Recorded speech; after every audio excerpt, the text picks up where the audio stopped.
All right, here we go. Everybody ready? Good to go?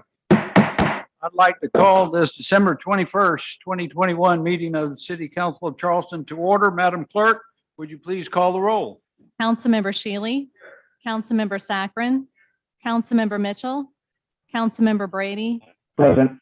Councilmember Gregory, Councilmember Waring, Councilmember Seekings, Councilmember Shade, Councilmember Griffin, Councilmember Appel, Councilwoman Jackson, Mayor Tecklenburg.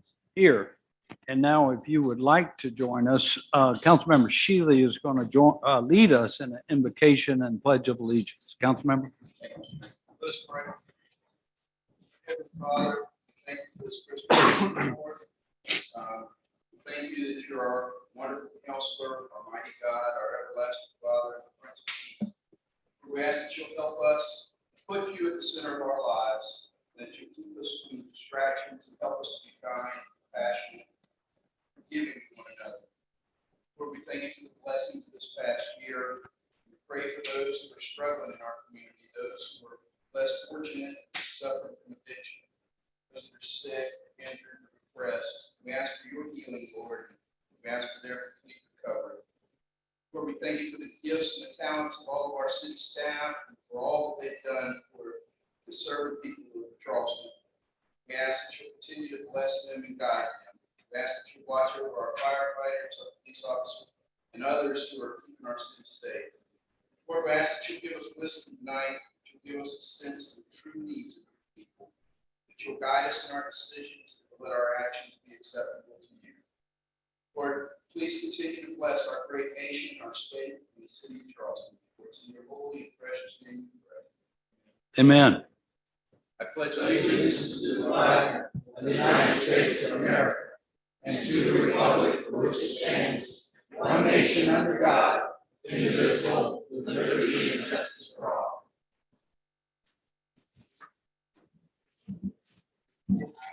So if I may share just a couple of announcements and a little bit of housekeeping. And Councilmember Shealy, thank you for that wonderful prayer this evening. In the very unlikely event that we need to evacuate the building, we don't have a lot of options. There's two doors here from the main chamber and then the door from the room over to my right.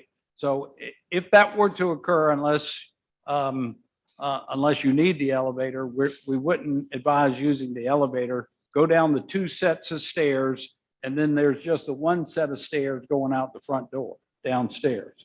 So that's the evacuation plan if we, in the unlikely event, we needed to vacate. So secondly, I wanted, before we got going, just to wish my colleagues here and really everyone present the most wonderful and blessed Christmas and holiday season this year. I think we're in a good spot to have an incredible Christmas here in Charleston and a great holiday. And I hope everybody's going to be able to take some time with your family and your loved ones and really have some quality time for the holidays this year. So Merry Christmas, everyone. Yeah, thank you. I wanted to congratulate Councilmember Appel and his wife Alexa on the arrival of their new daughter, Jolie. And welcome to fatherhood, and keep it going, Ross. Many more to come, I hope. I want to ask everyone, as was mentioned in the prayer earlier, to keep Chief Reynolds in your prayers. He is struggling with a health issue right now, and I know a lot of people are thinking and praying for him, and let's keep that up. Let's keep that up. So I have only one proclamation tonight, and I would like to ask Edward Kronsberg to come forward along with outgoing CEO of Charleston Housing Authority, Don Cameron, and also incoming CEO of Charleston Housing Authority, Art Milligan, and also the incoming chairman of Charleston Housing Authority, Herb Partlow. But who we're really recognizing right here is Ed Kronsberg, because for over 20 years now, he's been the volunteer board member and for a long time, chair of the Charleston Housing Authority. We recognize outgoing CEO Don Cameron at our last meeting. And I guess they kind of went in this together, at least the last 20 years. They made a pact to one another, I'm told, that when one left, the other one would. And so Ed's retiring as well. So here's a proclamation. Whereas the city of Charleston wishes to recognize one of its most dedicated citizens, Edward Kronsberg, and whereas Edward has served as a member of the Board of Commissioners for the Housing Authority of the City of Charleston since October 9th of 2001, and whereas after his years of dedicated service, Edward will retire from the board on December 31st of this year.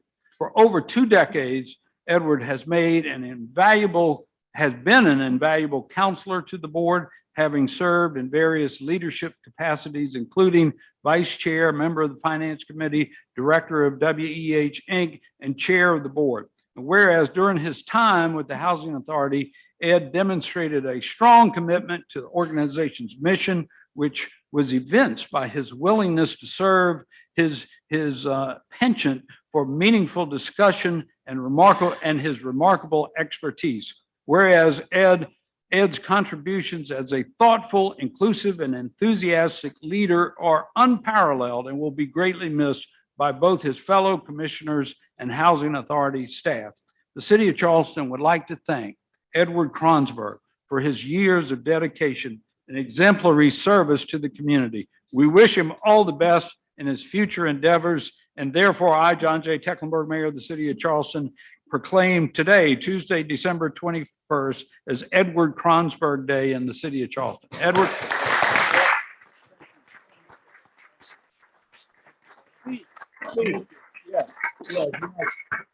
Yes, I know you can do it. Anyway, thank you so much. I'm honored to be here. I'm honored to be in such a historic and wonderful setting with many friends that as I look around the room, with Mayor Tecklenburg, who I appreciate everything he's done. He's been a wonderful mentor and friend. And in the 20 years that I spent at the Housing Authority were absolutely some of the best, most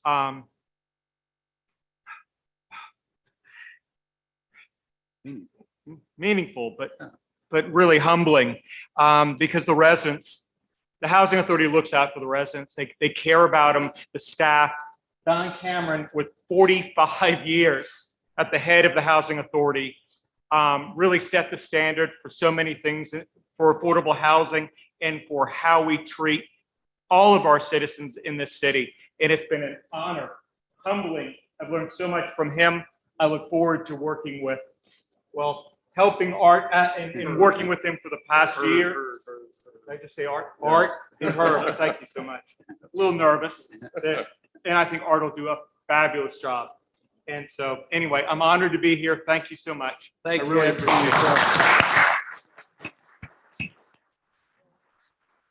We don't have a torch, but we kind of have a passing of the torch here, y'all. 45 and 20 years of service to the Housing Authority, and now passing this tradition on to Herb Partlow as the new chair. and Art Milligan as the CEO. And I've let them both know that we expect another 2,473 units in the next 20 years as your predecessors have done. God bless.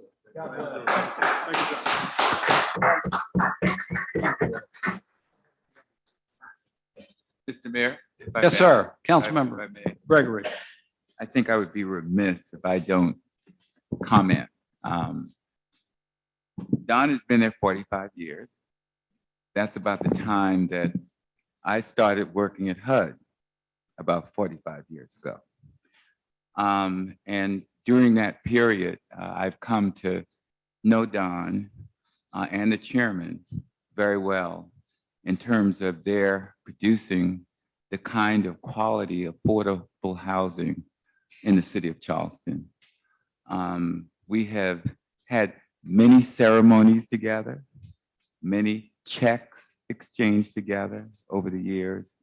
And I just wanted to say thank you because I'm probably one of the few people on council that has worked directly with you over the years. And to the chairman, the same. You guys are appreciated and thank you. Councilmember Appel. Thank you, Mr. Mayor. And if you think Ed Kronsberg is only about affordable housing, let me tell you, he's one of the main reasons why Avondale is what it is today. Avondale is one of the jewels of my district. We share it with Councilman Saccharin, of course, Councilman Shayed. And I won't go on and on about it. A lot of the things that he does behind the scenes, but I just want to acknowledge that as well, since it is Ed Kronsberg. Thank you. Yeah, maybe we'll meet in Avondale afterwards. Councilmember Jackson. Yeah, thank you, Councilmember Appel. I have to tag on to that to tell everyone that doesn't know that Mr. Kronsberg is continuing his great service to our community by joining the board of Low Country Local First. So he'll be able to work his Avondale magic all over the community for a local and small business. So it's gonna be great. Great. So Councilmember Mitchell. Yes, Mayor and council members, I have worked with the housing authority since 1974 and working on Jaws Degree. That's from the housing authority that owns Jaws Degree. And I worked with Don. I remember when Don got hired back during that time when Mr. Sachs was here. And I used to handle all the, when people would be evicted of the public housing, so to speak, I was acting as the judge to see if they're going to be evicted or not, and also assist them in handling delinquency rental and help recap a lot of money to the housing authority that people had owed. So we go way back, Don and I, and I'm going to continue working with the new CEO when he comes about. We're going to meet together and we're going to work together, and so we can continue because I have a lot of public housing in my district where I represent. So we'll be working together a whole lot with the new RAD program and whatever else is coming forward. So I would thank you, Don, for what you did. And Mr. Kronsberg, thank you. We have spoken a lot over the period of years, so I would thank both of them. And I'll still be around working with you. Thank you. Well, thank you for those comments and thank you, Don. And I attended his retirement party the other night and his family got together and presented him this really hot Mustang. He is ready to roll. He is ready to roll off into retirement and he's not counting the days, but there's only 10 left, right? The last announcement I wanted to share with council and the public is that the shout out to our finance department, our CFO, Amy Wharton, as the city got reviewed again, as we do on an annual basis, and both Moody's and Standard and Poor gave us a AAA credit rating for the city of Charleston. And given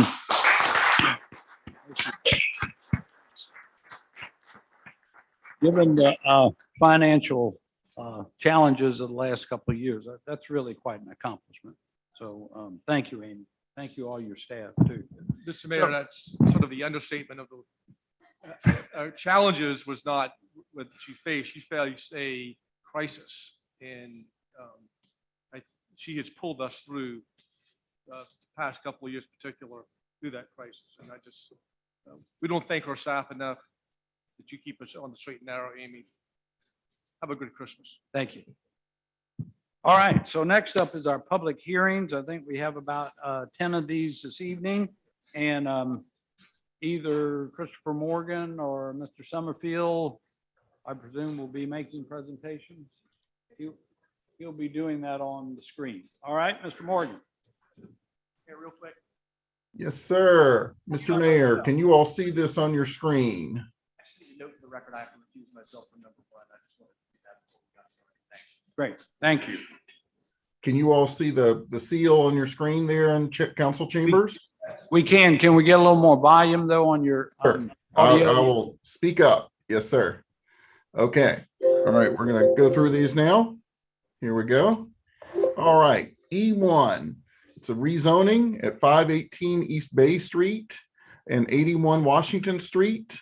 It's 2/3 of an acre. It's a request to rezone from light industrial and mixed use workforce housing, and also from the 5-story and WP Old City Height District to 6-story Old City Height District on portions of these properties. And the map in front of you shows this. I hope you all can see my cursor. This is just south of the Molof's Plumbing Supply House here. It is north of Charlotte Street. The Ports Authority is here to the east on the areas in red that are heavy industrial. And we have some pictures to show you the site. Here is how the height district would be changed. It would be 25 feet in from East Bay Street to help reduce the impact of that 6-story on the view shed from East Bay Street. It would also take away the waterfront height district, the WP district over here on Washington Street. There is 5-story already around it on the northern side and western side, and 4-story to the south. Here is where it is in our new city plan. It is in our city center area. So that is where the bigger and denser buildings are recommended to go in the city center area as per the city plan. Here are some images of the property. Again, a portion of this is old Mars Sokol warehouse. A portion of it is a laydown yard for the Molof's Plumbing Supply. That laydown yard will move to the north to be immediately adjacent to the Molof Supply. Here's another image of the subject property from the air. Here's another image with the port in the background. And here's a street view from Washington Street, and a street view from East Bay, and just a street view of East Bay in the vicinity of the project, and also of East Bay here. And here is a image that shows you, if you were standing on Charlotte Street, how with a 2.5-story building on Charlotte Street, as there are already, it would be almost impossible to see that kind of 6th floor there at 518 East Bay. And also how from East Bay, it would be very difficult to see that 6th floor because of the 25-foot setback that is being proposed. Our planning commission reviewed this and recommended approval, and now it comes to city council. Would anybody like to be heard on this matter? Please come to the microphone, give your name and address, please. We'll have a limit of just 1 minute for comment. Okay, I'll go as quick as I can. Good evening. Thank you, Mr. Mayor and council members. My name is Hank Halford with Bennett Halford Construction Company. I'll just highlight some of the things. I think Christopher summarized it well. Obviously, it's a blighted area that needs some redevelopment. We did receive unanimous approval from the Planning Commission. We are incorporating workforce housing into the building, which will be one of the first projects that actually does that instead of just paying money. We've committed to at least 50% of the required for workforce housing to be included in this building. We have agreed to a 25-foot setback, as Christopher Morgan mentioned, in order that the 6th floor would not be seen from above or from below. We will not request a 7th floor due to the architectural merit of our project, even though it probably will deserve that. We've met with Vangie Ransford and some of the neighborhood association. We are not in the Mazik-Ragsboro neighborhood. We are across the street from them. We've reached out, tried to include them in discussions, have agreed to meet with their entire neighborhood association. Well, thank you. I'm halfway there, so thank you. We'll let you know if we have any questions. Yes, sir. Good evening. Anthony G. Bryant, 2123 Cortland Avenue, Charles, South Carolina, 29403. Was not planning to attend this meeting at all tonight. but I did not receive, even the Post Industry provided notice of this meeting. And I did not receive from the Fourth Circuit Court of Appeals a response regarding my suit against them, in which they provided notice to this body. And therefore, my deeper concern now is for people's free speech at this dais.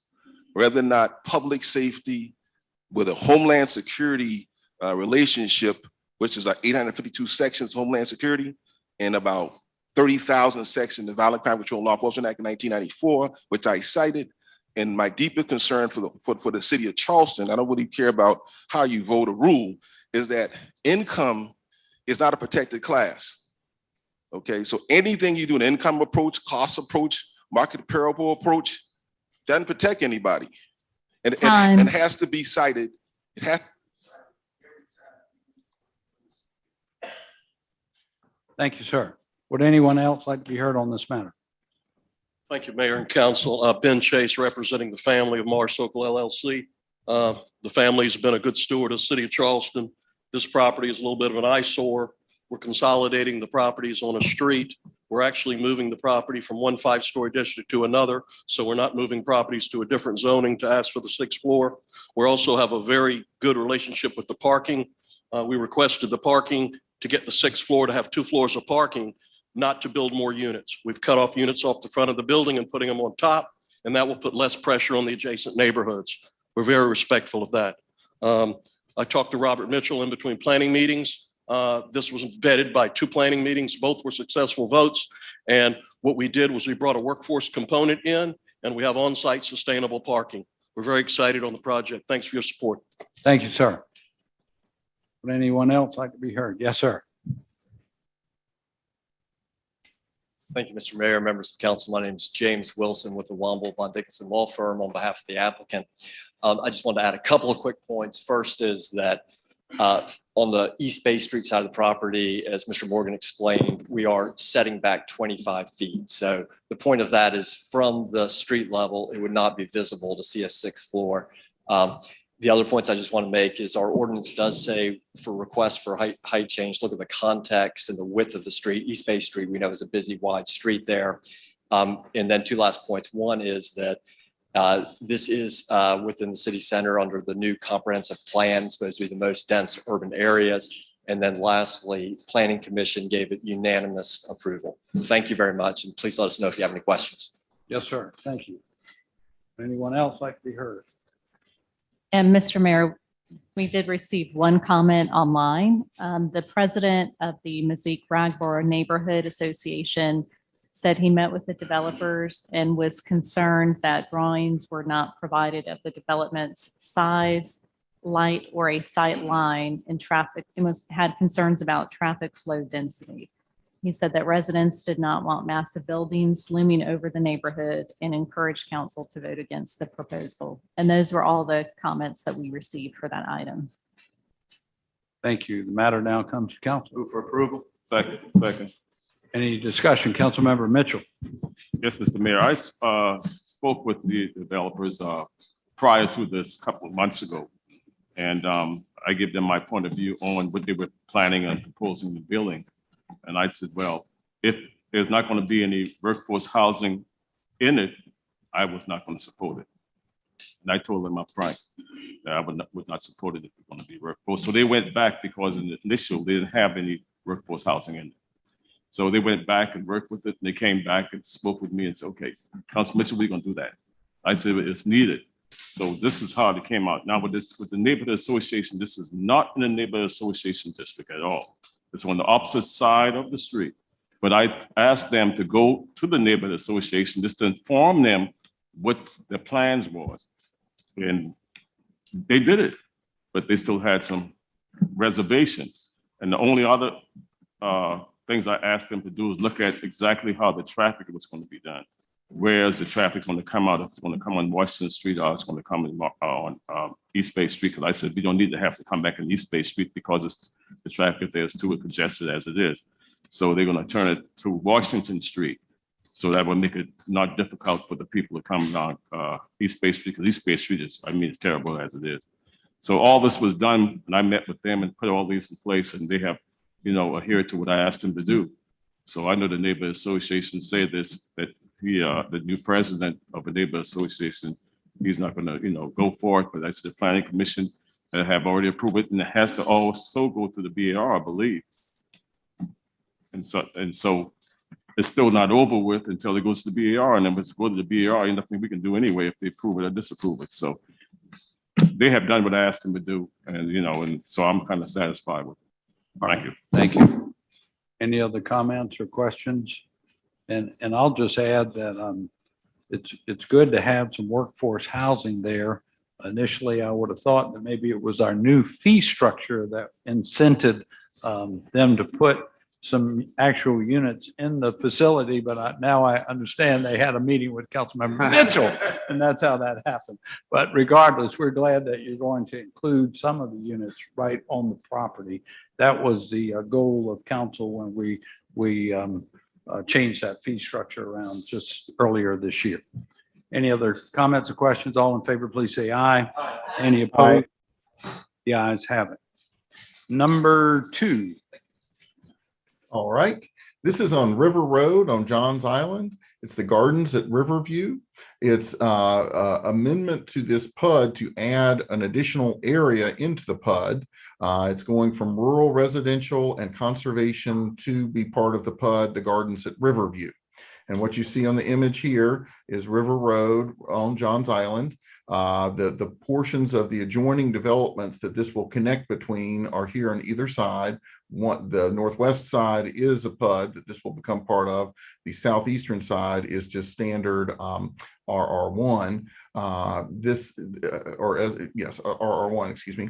And the RR1, of course, is a 3.5 unit an acre density. The PUD actually will take it down to about 2.8 units an acre. So it's actually a reduction in density. The areas that currently are conservation will remain protected in the PUD as well, and I'll show you that in the documents. Here it is in the new city plan. Again, it's in our suburban edge designation, which is less than 4 units an acre, so it meets that requirement. The area that is the low impact and conserved area is going to be conserved and not built in. So that is in line with the city plan recommendations. And here is an aerial of the site. There's already been some borrow pit construction on the site, and you see how the adjoining developments have links that will be made through this project. So it has always been master planned to have that connectivity and this portion of the site developed as well, and in conjunction with the adjoining developments. Here is the PUD itself, where you have the single family residential. In this area, this is the protected area that has wetlands, and that will be protected. There also will be a large buffer along River Road, as is already in place with the other 2 portions of the development. And then here are the details on it. There are smaller minimum lots, but that lets them put the lots in the best places on the site and still not go over the density recommendations that have already been discussed.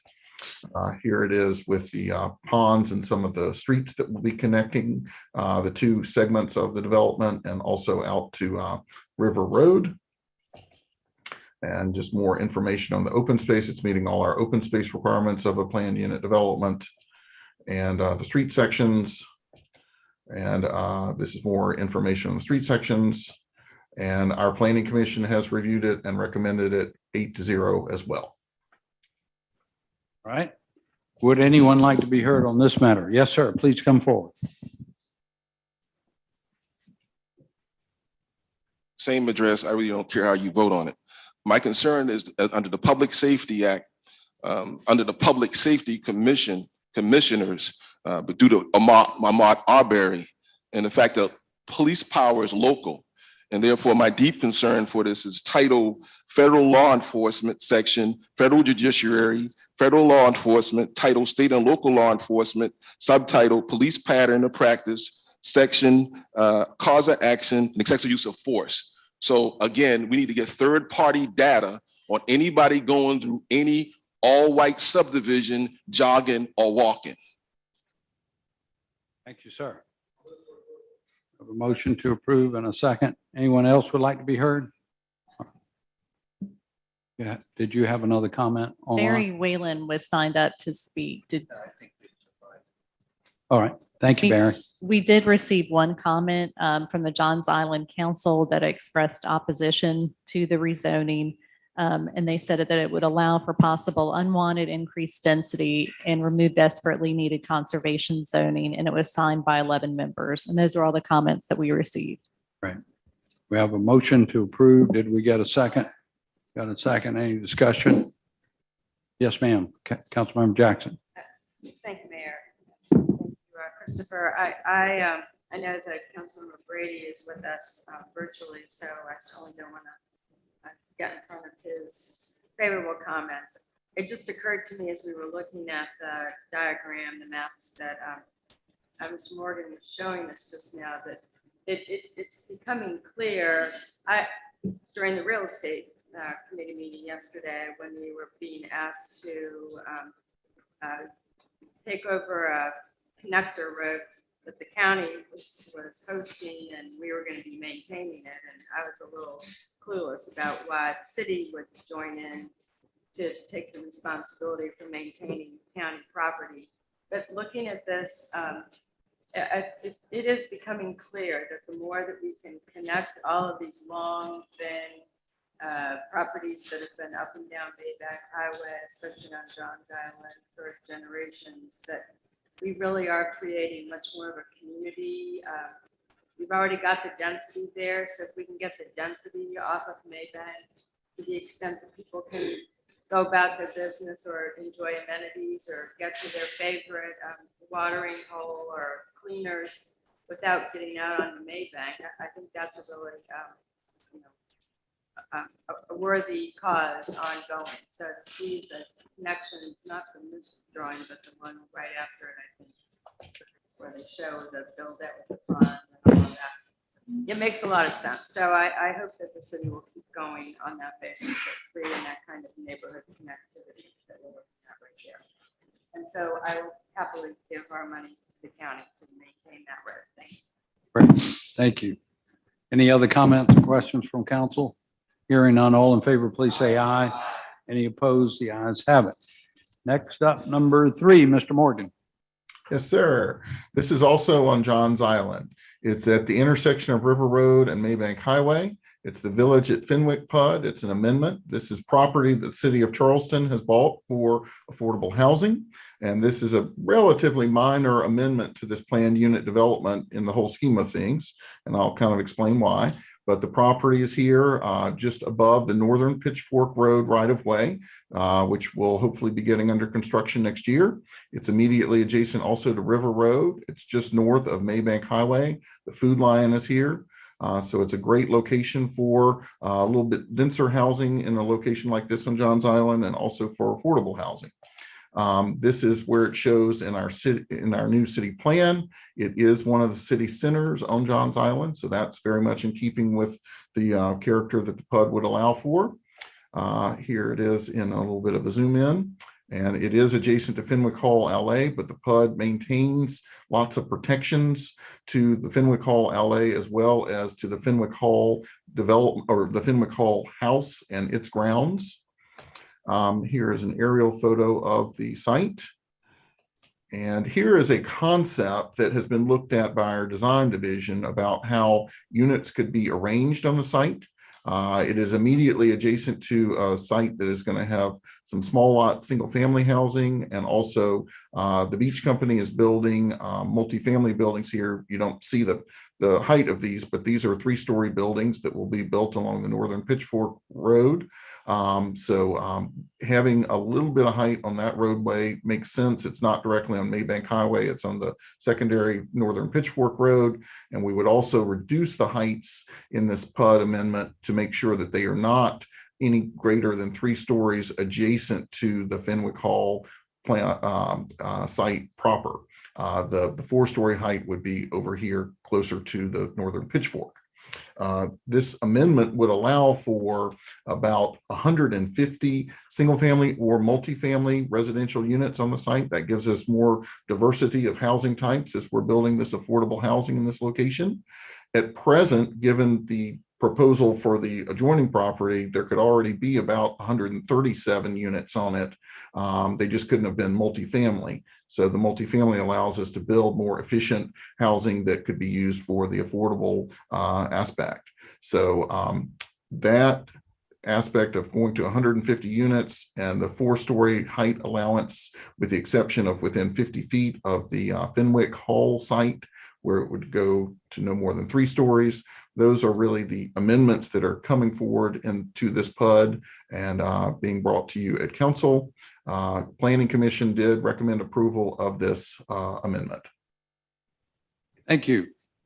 Would anyone like to be heard on this matter? Yes, sir. Please come forward. Actually support this plan. Probably the only thing I support tonight. But the key piece of those residents that'll be there, you are not protected by income. Okay, the Planet Enabling Act does not provide for this city or any city or county to protect you from anything regarding any impacts. You can't determine or identify policies and practices without income being in these protected classes. Okay, that's not on the table. So we would hope that in the future, the General Assembly and others begin to protect income on these very gentrified areas to create all these financial hardships. Thank you, sir. Would anyone else like to be heard? Seeing none, it comes to council, and Councilmember Brady, I believe, has his hand up to be heard. Yes, We have a motion to approve in a second. we had one comment that was submitted online for this item. One person said that they supported the establishment of the village at Fenwick PUD. Once the guidelines were imposed on the property, they said the city should sell the parcels and use funds to develop the northern Pitchfork Road on the adjacent parcel, also owned by the city. And those are all the comments we received. All right, thank you. Councilmember Brady? Yes, thank you, Mr. Mayor. And I'm supportive of this project.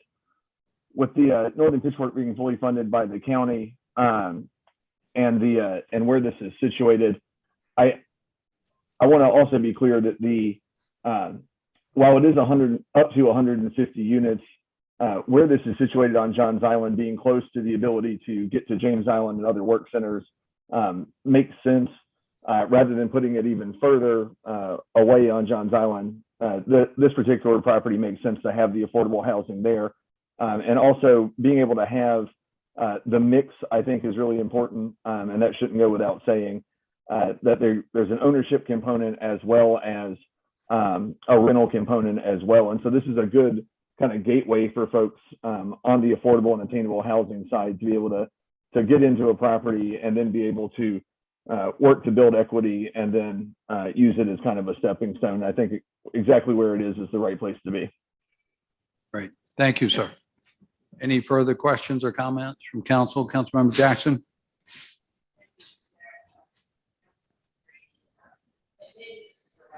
Turn your mic on if you would, please. Remind council to please try to remember to use your mic. For a second. Yeah, I'm saying maybe this timing is not relevant right now for this vote. I mean, I don't think it is conditioned, the vote is conditioned on the question I'm going to ask, but I'm just curious, are we expecting that we will vote favorably to do this rezoning and then find a private developer partner, or do we already have some waiting in the wings that want this to be zoned the way that we're proposing tonight? We have put a RFP out for to partner with someone on the development of the site. I think they're just in, but they haven't maybe been reviewed by a committee yet.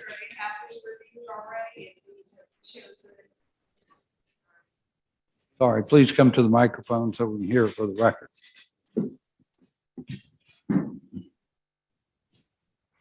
An RFP was released approximately 90 days ago, Councilwoman Jackson, and we've chosen a proposed bidder to develop the site. So that'll be before you in another 30. That'll be before council in a few, maybe 30 days or so.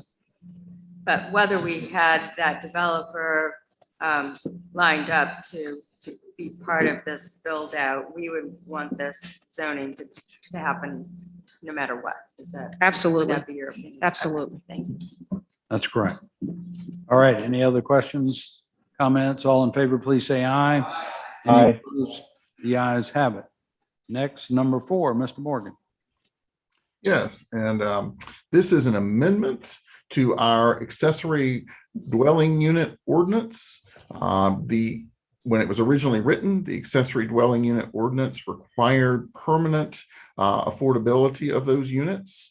And I'm going to let Ms. Johnson come up in just a minute and give more clarification on this. But essentially, the feeling has been that has been holding back some folks from who might normally build some of these accessory dwelling units. And so this is an amendment that would allow it to be or require it to be affordable for just 30 years. And the hope is that will lead to more people being willing to build accessory units that, of course, would then be affordable. And Planning Commission did review this and recommended approval. And Ms. Johnson may want to have a few things to say in reference to it as well.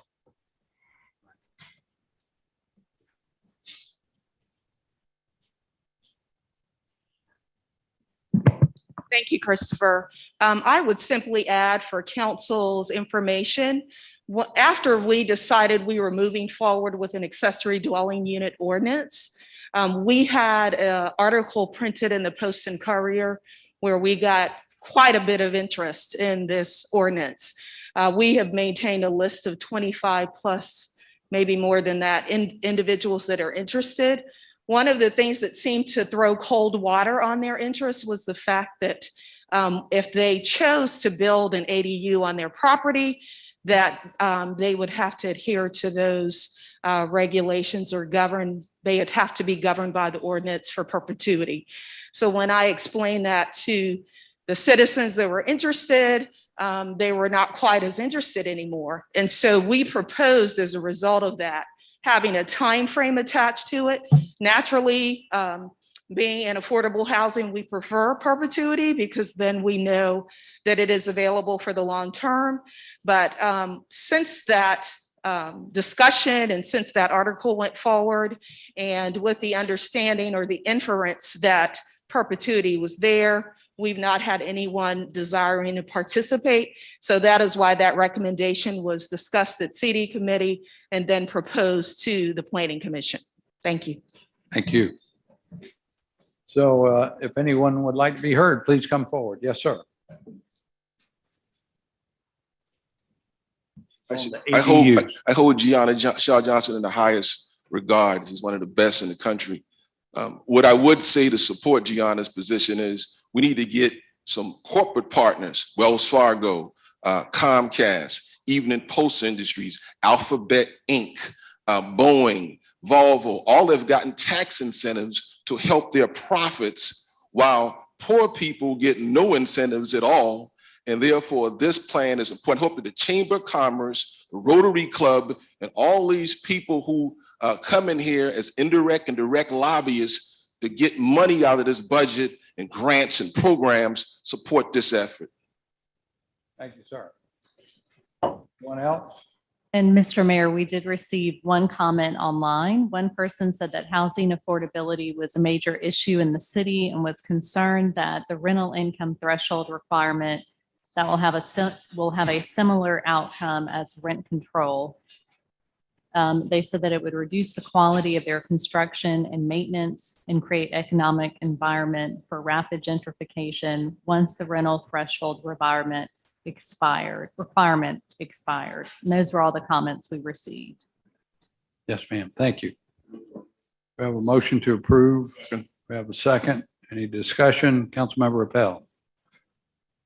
Thank you, Mr. Mayor. And this is a very important ordinance. We all know how important of an issue affordable housing is in the city of Charleston. And, affordable housing takes a lot of different forms. And one of the most intriguing and interesting forms that I see are accessory dwelling units. And, guys, at the end of the day, y'all have heard me talk about this often. I'm trying not to belabor it too much, but at the end of the day, price is a product of supply and demand.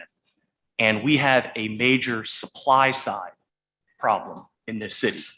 We don't have any problem on the demand side. There's plenty of people that want to live in the city of Charleston as close to the peninsula or on the peninsula as they can. We've got to find a way to get more supply on the market.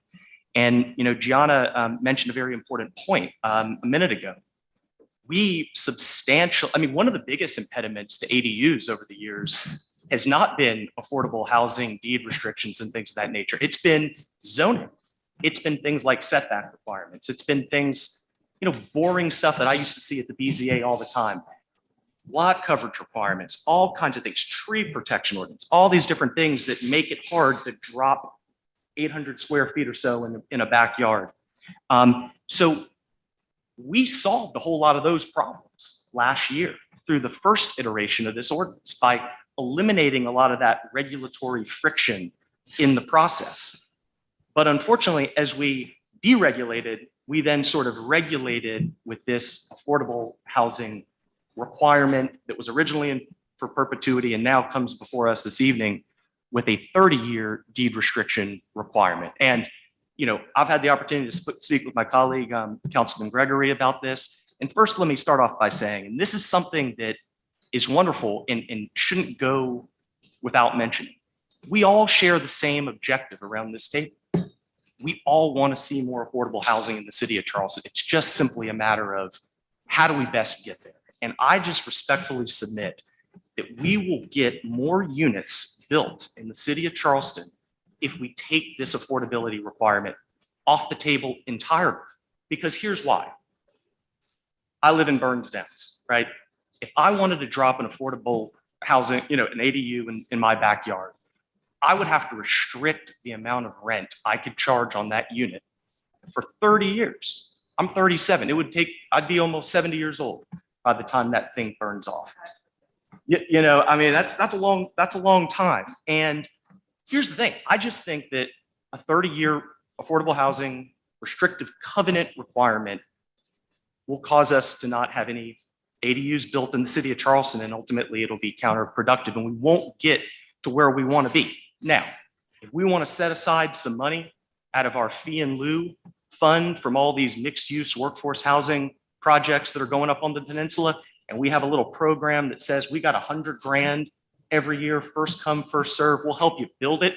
City of Charleston will partner with you on doing an ADU, but in exchange for that money, you got to put a deed restriction.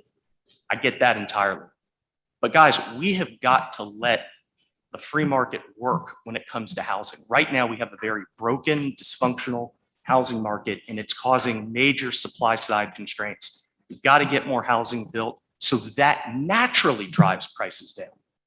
That's how prices work in every other context in our economy, whether it be TVs, whether it be cars, maybe not lately with some of these supply chain issues and things like that. But before all that, one other quick anecdote, and I promise I'll wrap up soon. There's no state in the country that has worse affordable housing problems than the state of California, right? If you think little bungalows in Burns Downs are overpriced, they're millions of dollars in Silicon Valley and some of those other places. Guys, Charleston is heading in that direction. We're not going to be there. We're not there today. We're not going to be there tomorrow, but we're on the way to, this problem's only going to get worse. The state legislature in California passed a series of laws essentially stripping away local government's ability to regulate ADUs, right? In that entire legislative push that happened last year in the state of California, even the state of California doesn't require affordable housing deed restrictions tied to 80% of AMI. California, if we pass this as presented, this will be more regulatory burden than the state of California. We need to find a way to get the free market working in housing. I know that sounds scary. The intent is right. We all share the same intent, but you can't cram affordability down people's throats because they're not going to build the housing. People want to try to make a buck if they're going to be building an affordable unit in their backyard. And we don't restrict pricing in other sectors of the economy. We just need to let our citizens build these things and let's get to work on solving our problem. So if I may, I'd like to propose an amendment to this ordinance. I'd like to move that we strike all references to deed restricted affordable housing requirements. It would be subsection A2, as well as subsection G, 3, 4, and 8. And let's look at maybe one of those city partnership things where we can maybe help some people in exchange for some deed restrictions. So that's my motion. Thank you. Second. All right. Any discussion? Who made the motion? Councilmember Appel. Councilmember. Okay. There's a motion on the floor. Excuse me. Motion. Shealy and Mitchell, and then Appel Councilmember Appel made a motion to amend that was seconded by Councilmember Seekins. I'm just checking with Councilmember Shealy if you would like to accept the amendment, or we can vote on it separately. Sir? All right, great. Any discussion on the motion now altogether to change the ordinance along as amended? Yep. Councilmember Waring and then Councilmember Mitchell. I just want to add. Jackson.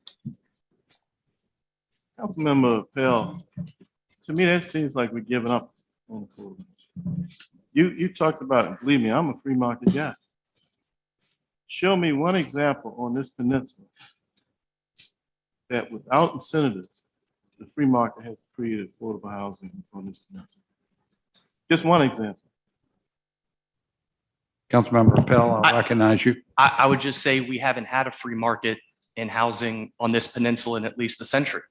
Ever since we've had zoning, we've been telling people you can only build so high, you can only build so dense.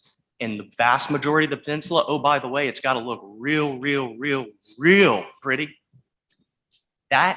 Those are government injections into the market that distort the market. We have the biggest supply side restraint on housing in the city of Charleston is us.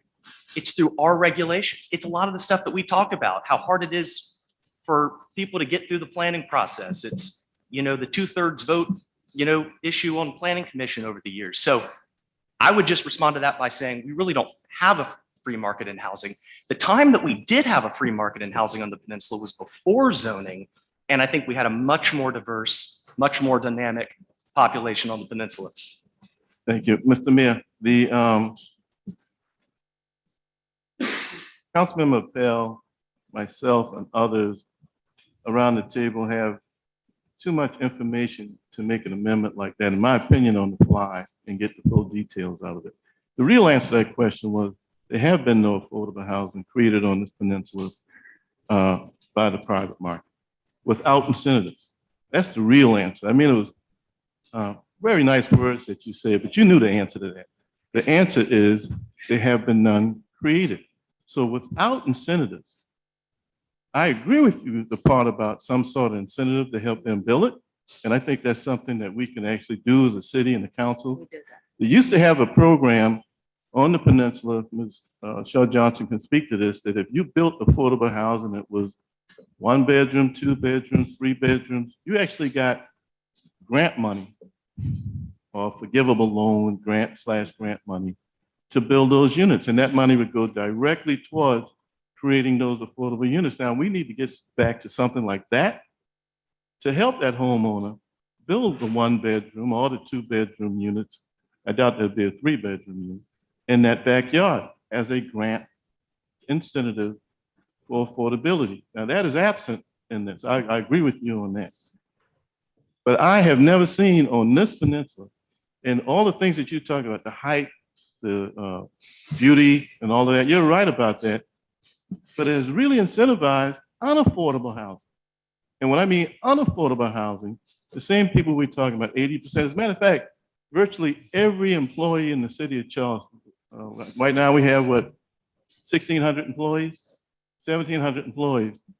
The ones that live on the peninsula probably have a house that I would say a legacy house. Their parents left it to them. A fireman, a policeman, sanitation workers, they can't afford to live on this peninsula. So to say that the private sector has not been incentivized, I would respectfully differ with you on that. And I'll tell you why. I'll give an example.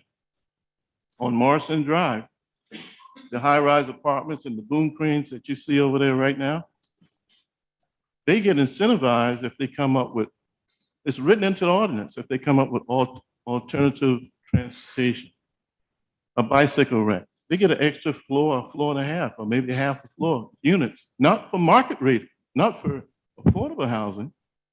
They get that for market rate housing. Absolutely nothing for affordability. So I think your effort, and collectively, I think we can come up with a better way to incentivize and help construct affordable housing to make it cost effective, because at another council meeting, you brought this issue up. And I said that if the homeowner is putting land costs into developing the ADU, then they have their cash flow done wrong. They cannot depreciate their owner occupied house. Maybe if they got a little home office or something like that. But that ADU in the back, rental, they can depreciate that. So when you add in depreciation, which is not an out-of-pocket expense, and you add in the reduction in the land cost, you can build an affordable unit. Now, I agree with you, it needs to be incentivized. And I think there's a way to do that, but not a knee-jerk reaction on the floor when we all haven't been properly informed on it. Let's do better. I think we can do better. You got some good ideas, but it's not complete. And for that standpoint, if it's not complete, I'd move for a deferral so we can explore those ideas a lot better, so we can help come up with incentivize, to get some grant money, forgivable loan type, to build that ADU in the back for affordability. I think we can get there. Thank you, Mr. Mayor. I thank my colleagues. Sorry. Councilmember Mitchell had his hand up, and then Jackson. Yes. Yes. We have a second to defer. All right. Councilmember Mitchell. Yes, I was listening very carefully even to the ADU, and that this came about, I think it was Councilman Waring and myself and Councilman Gregory, with something going on with a particular person in my family, and we talked about it and said something has to be done. And I tell you, it was my sister. Was going through a problem when her husband died, and she had a big house there, and she was about to lose the house on Mount Pleasant Street, on Clemson Avenue, if you may. So Councilman Waring said, we need to try to create something, an ADU, or create something that we can assist some of these people who are losing their home and have all this property there and be able to stay there. We as a people didn't grow up with a silver spoon in our mouth. We have lost a whole lot in the city of Charleston, and without putting something in place. And we said, the developers, I work with developers every day, because if you look at my district, every day I work with them. And I'm adamant about affordable housing. When I worked for HUD all those years, adamant about affordable housing. If you give a person an open range and you figure they're going to build affordable housing, no way. It's not going to happen. And that was my point on it. And I got a little disturbed when I heard this. Take this out. Councilman Gregory wanted to put 40 years in there. We came and said, no, we'll do with that. We're not going to do with the 40 years, because Ms. Johnson already spoke that the people didn't come forth with the perpetuity. So we said, okay, let's do 30 years. So that's why we went with the 30 years, so lesser time, to get more people involved in it with the ADUs. Because this is the only way we can start doing something, get something going, and help and assist some of these people to stop losing their homes, and they can use that to supplement their mortgage that they have. Because if you look at this peninsula have changed so much, and the people look like me is not here now. They're gone. I've been here 73 years, and I can tell you about King Street. I worked on King Street my whole life, from my junior year of high school, and every men's store on King Street, every last one, from father and son to JD Needles, that's not there anymore. A lot of these people don't even know about that. So you can't tell me about King Street. And the merchants that was on King Street, the merchants that received money from people who look like me and became wealthy, if you may. And now we are throwing everybody under the bridge. They can't even stay here anymore. My kids can't even stay here. My daughter bought a house up there in Latson. They can't stay here because it's not affordable, because we don't have the businesses here that paying that kind of money for them to rent things wrong here in this peninsula. So when I look at these things, I look at it very seriously for everyone to live here. Even some of the young people who are moving back here is catching it difficult to stay in this peninsula here. We have let this go crazy out here with the rental. I lived in New York all those years, 17 years. We had rent control. There's no rent control here. And I brought it up on council one time before, and they almost killed me here. Oh, the state's not going to do that. I brought it up here right on council. Because there's nothing to stop anyone from building what they want to build. They can charge whatever they want to charge and rent or don't rent. And that's what they're doing now in the city of Charleston, where I was born and raised here too. And so that's why I said, you put something in place until you find something better to do to make sure that we have some housing that's affordable. And it's not really affordable so far as I'm concerned, but that's the terminology we use it. When HUD came up with this affordable housing, I don't know where that came from, but that's the terminology that we use it. But I said, until that happened, that we can find money to subsidize things, we have to put something in place. I'll give no one an open door policy. I don't do that. I never did that in my life. I wouldn't do that because they're runabout. They do what they want to do. It's not going to build that way. You're not going to build affordable housing on their own that way. And I know that as fact from being here all these years sitting on city council and working in this community all those years. I wasn't working no big shop. I would work in the community all these years. Always been a community person. So that's why I can tell you facts. Thank you. Could I ask the visitors, please be quiet while council's in session, please? Thank you. Councilmember Jackson is next. Yes, thank you. I'm really glad to be speaking after I'm listening to my colleagues. This feels counterintuitive to me, but I do appreciate the reasoning that Councilmember Appel had made his amendment. And I also agree that we should just defer tonight and go back to really figuring out the criteria and the values, the reasons that we're trying to get this ADU ordinance right. And Councilmember Mitchell, you started out giving us your very compelling reasons for why you didn't think you could support the removal of affordability, but you were talking about your sister and other people that we've known, and you've known a lot more than I have in my short time here. But I remember 3 years ago, and we were listening to the people line up that were primary house owners who wanted to be able to have the opportunity to rent their own auxiliary units or a room in their house in order to earn income to stay in their house. And that's basically what you were just telling us a few minutes ago, that if we allow the market to work for the ADU, which is an auxiliary dwelling unit, by definition, it's going to be small. It's not going to support the families that we all hope and pray will not be pushed away from Charleston to the extent that they have been over and over and over again in the last 20 years. But the ADU as a housing solution for the people that we care about the most being rooted and committed and able to stay in their community and make it affordable aren't going to be moving into a new over a garage or accessory dwelling unit. It's the primary homeowners that I really think we should have the most concern and the most heart for.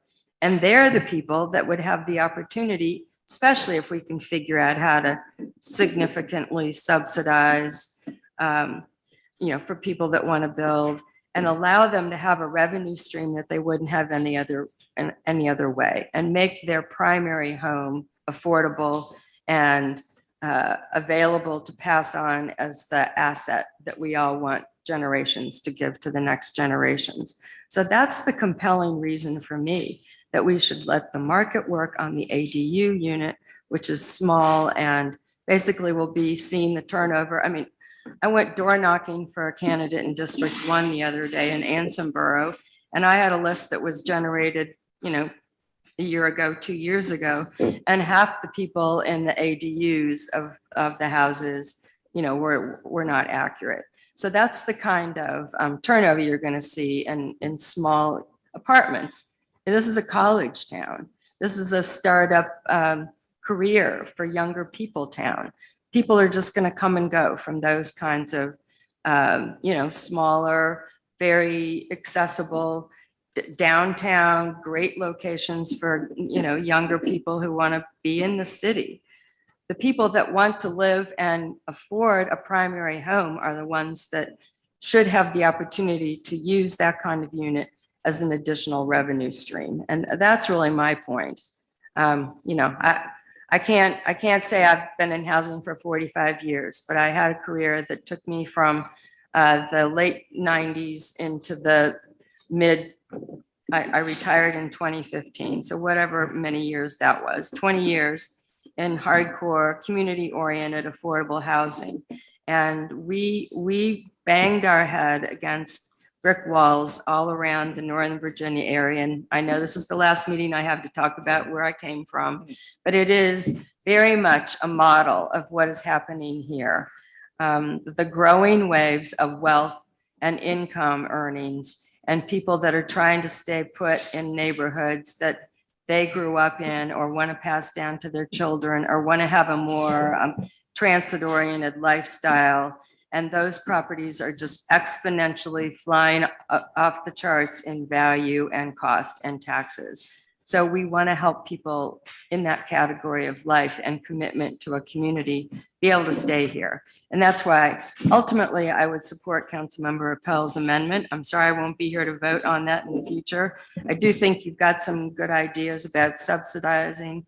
I do think that maybe if it's not breaking the fair housing laws, that we could figure out how to give people who've been here a certain length of time who want to build an ADU the opportunity to not make it restricted, and maybe the same way we thought about the short-term rental market, that we don't want people like buying up houses just to build high market ADUs. So a new owner might not be able to have his her unit offered for sale or rent at a non-affordable price. I'm sure we can figure that out in some legal way that would celebrate the people who are here, give them revenue streams, and not allow the camel's nose under the tent to make this another money-making venture for moving on to the peninsula. Thank you very much. Thank you. We've got 3 more council members, but if I may just interject a word from our commercial message. No, Ms. Johnson wanted to respond to a couple of comments. Yes, sir. Thank you all. And just for your information, when we looked at ADUs across the country, I will just say to us, they come out of the gate very slow. I would also remind you that several months ago, when we presented this idea, we approved or said we would incentivize the first 10 or so residents that came forward with a completed application with $20,000 that we would issue at CO once the ADU was built. And so you all supported that. We also went after a grant from AARP that would support this. We were not successful in securing that, but we are looking at other opportunities by which we can help to incentivize, because we feel like it's very important. We are asking persons who are not your traditional developers to build. And so we have even had an RFP to bring together architects so that we can have plans available for folks. So our goal is to build and bring forth a full package for these individuals who decide to build ADUs, again, as a way to incentivize. We would pay for the initial costs of the architectural plans, and reuse fees, of course, are a little bit less. So again, ways that we would cut those costs for those individuals who decide and have determined that they want to pursue an ADU on their property. Just wanted you to be aware. Thank you. Councilmember Seekins. Thank you, Mr. Mayor. And I'll be brief. I've been around here long enough to know, and I sense there's probably some stomach for deferral here, and I think that's the right thing to do. I got to tell you, I mean, Councilmember Appel in his comments is right. If the government wants to partner with the private sector to incentivize affordable housing, with all due respect, this ordinance will not do that. I mean, you heard Ms. Shaw Johnson just say ADUs have been slow out of the block. Well, think about it. And everyone's focused their comments on the peninsula.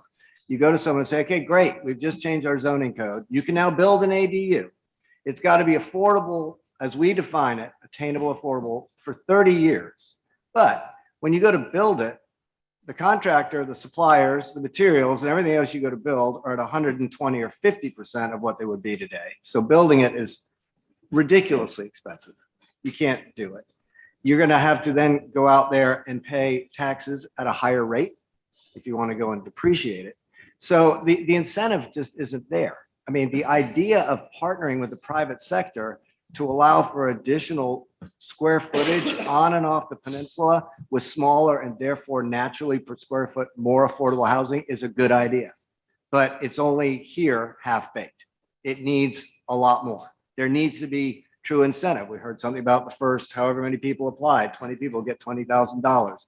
All of these different things. That's not in our ordinance. All our ordinance basically says now is if you want to build an ADU, it used to be in perpetuity. Now it's 30 years. And the example that Councilmember Mitchell gave, which he and Councilmember Waring and Councilmember Gregory have seen day in and day out through the course of their lives, and that's people who live here generationally not being able to afford their houses, is a real problem. It's happening every day all over the place. This ordinance ain't going to change that. If we want to change that, we have to focus on the bigger property, not the smaller ADU in the back. No one's going to save their house on the peninsula by building a rent-controlled ADU in the back at full cost of construction without having some other incentive to do it and keep that house. We've got to think about both sides, right? So I applaud Councilmember Appel for bringing this up. I agree with Councilmember Waring, and I may make these same comments later on tonight, that changing things on the fly never builds good ordinances, ever. Doing it thoughtfully always does. And then we're all around the table together. So let's defer this, but I hope you all around here recognize that this in front of us needs more. If those out here in the world who are in the private sector, who either own properties where an ADU might be able to go, are going to be building these pre-approved architecturally designed ADUs, have to have some incentive to actually do it other than you can do it, right? It's just got to be more than that, because in the end, density is what helps with affordability. ADUs have nothing to do with density. This is a whole separate conversation. So there's been a lot of conversation since I've sat at this table about how we deal with ADUs from a zoning perspective, from a land use perspective, all the BZA restrictions on lot coverage. There's so many things that are baked into this that we have to unfurl to make sure that when Ms. Shaw Johnson comes up in front of us after we pass whatever we pass, she can talk about the number of applications she actually have across the board with incentives that we know about to see if they're working or not. So I'm going to vote to defer it. I'll not vote for it if it comes back in this form. It needs to be a better form, and we all need to work together to do it. I applaud the effort. I applaud the comments. But now let's go to work and let's not do things on the fly. All right. So with that, Councilmember Gregory.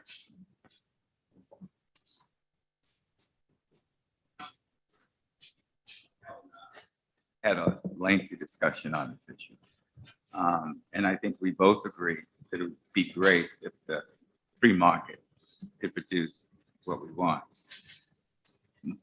My concern is that it's a slippery slope. First, we start with ADU, then what's next? And at the same time, the production of affordable units continue to decline. I would agree with you that ADUs are smaller and in most cases more affordable.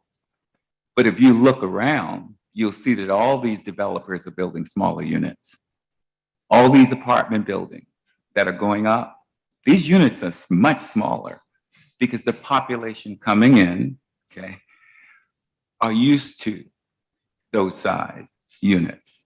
So my concern is, and when we get to really get this thing cleaned up, is I don't want to, one, set a precedent.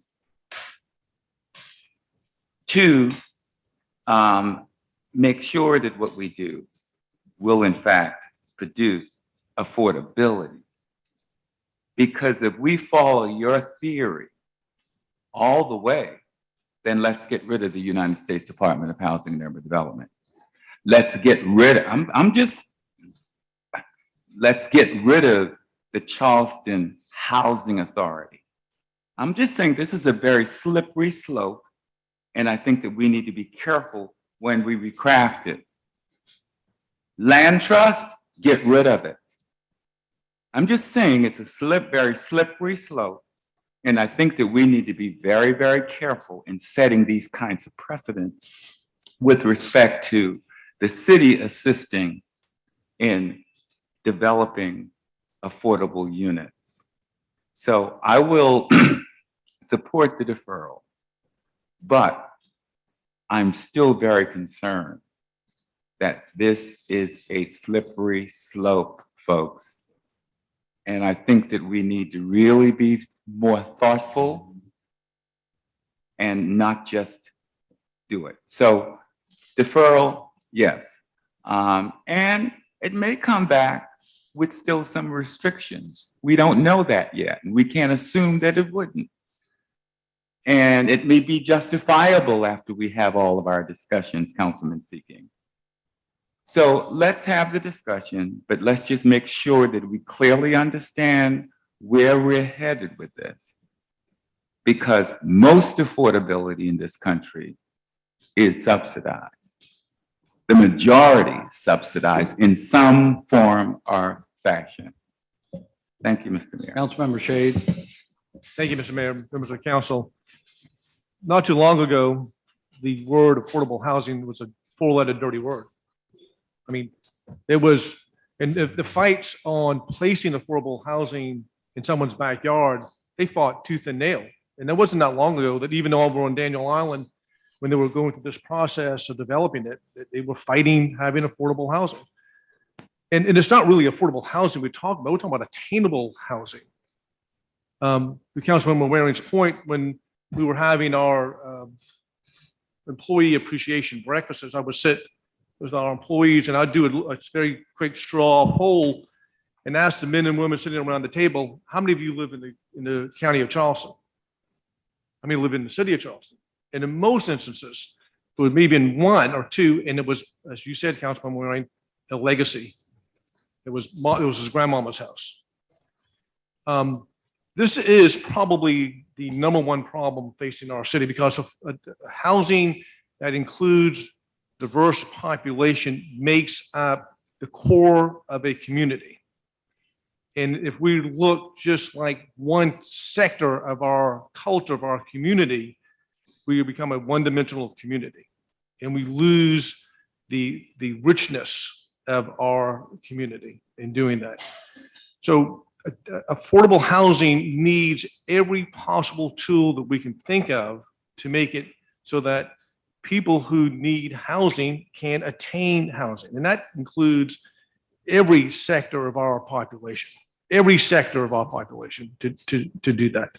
And we're heading right now with this as a crisis. When we first took office, the January of 2016, the very first thing we were grappling with, Mayor, you and I were the two newcomers here, was tent city underneath the overpasses. And it was a disaster, whatever was going on. I traveled on a National League of Cities conference. I think Councilmember Shealy was with me, Councilmember Wagner, and some others were out there. And I took the tours of lots and went out there to see what was going on. And I will tell you, in my experience in being out in Los Angeles, California is a disaster.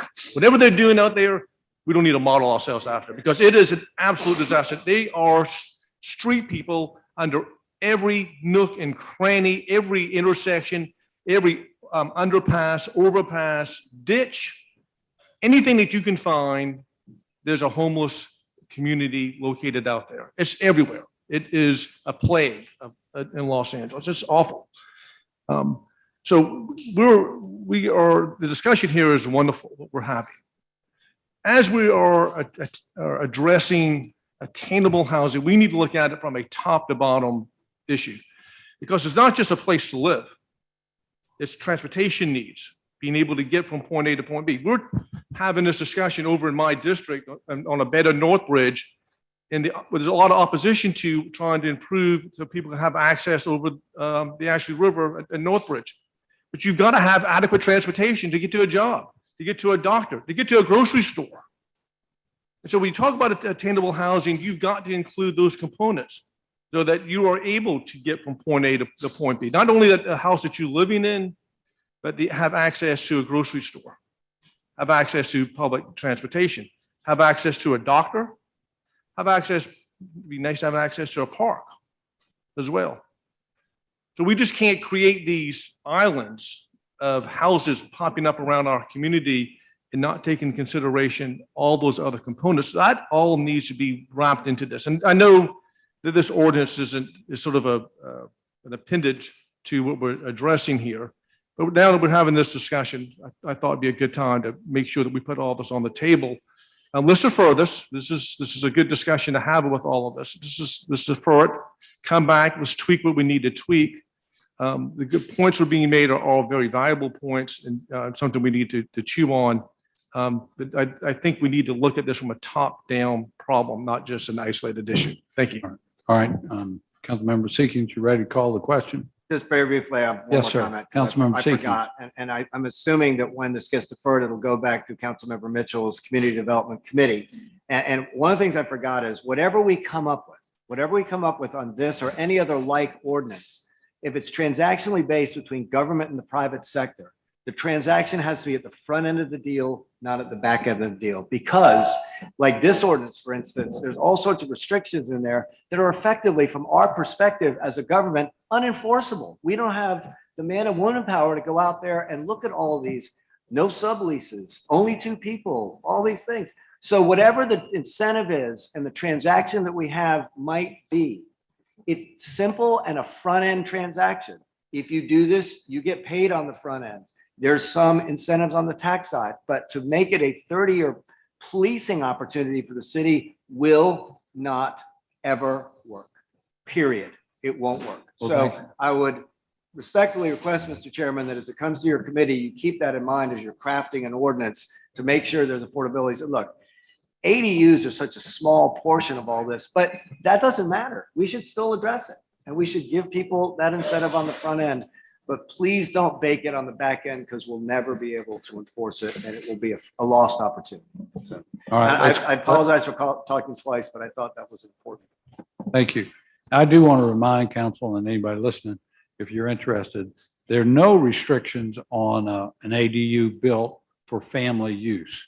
So this is only for rental properties. But if you own a home and you want to build an ADU for your mother-in-law or your children, you're free and clear. You can go right ahead. You could not do that in the city of Charleston until we passed the ordinance a year or so ago.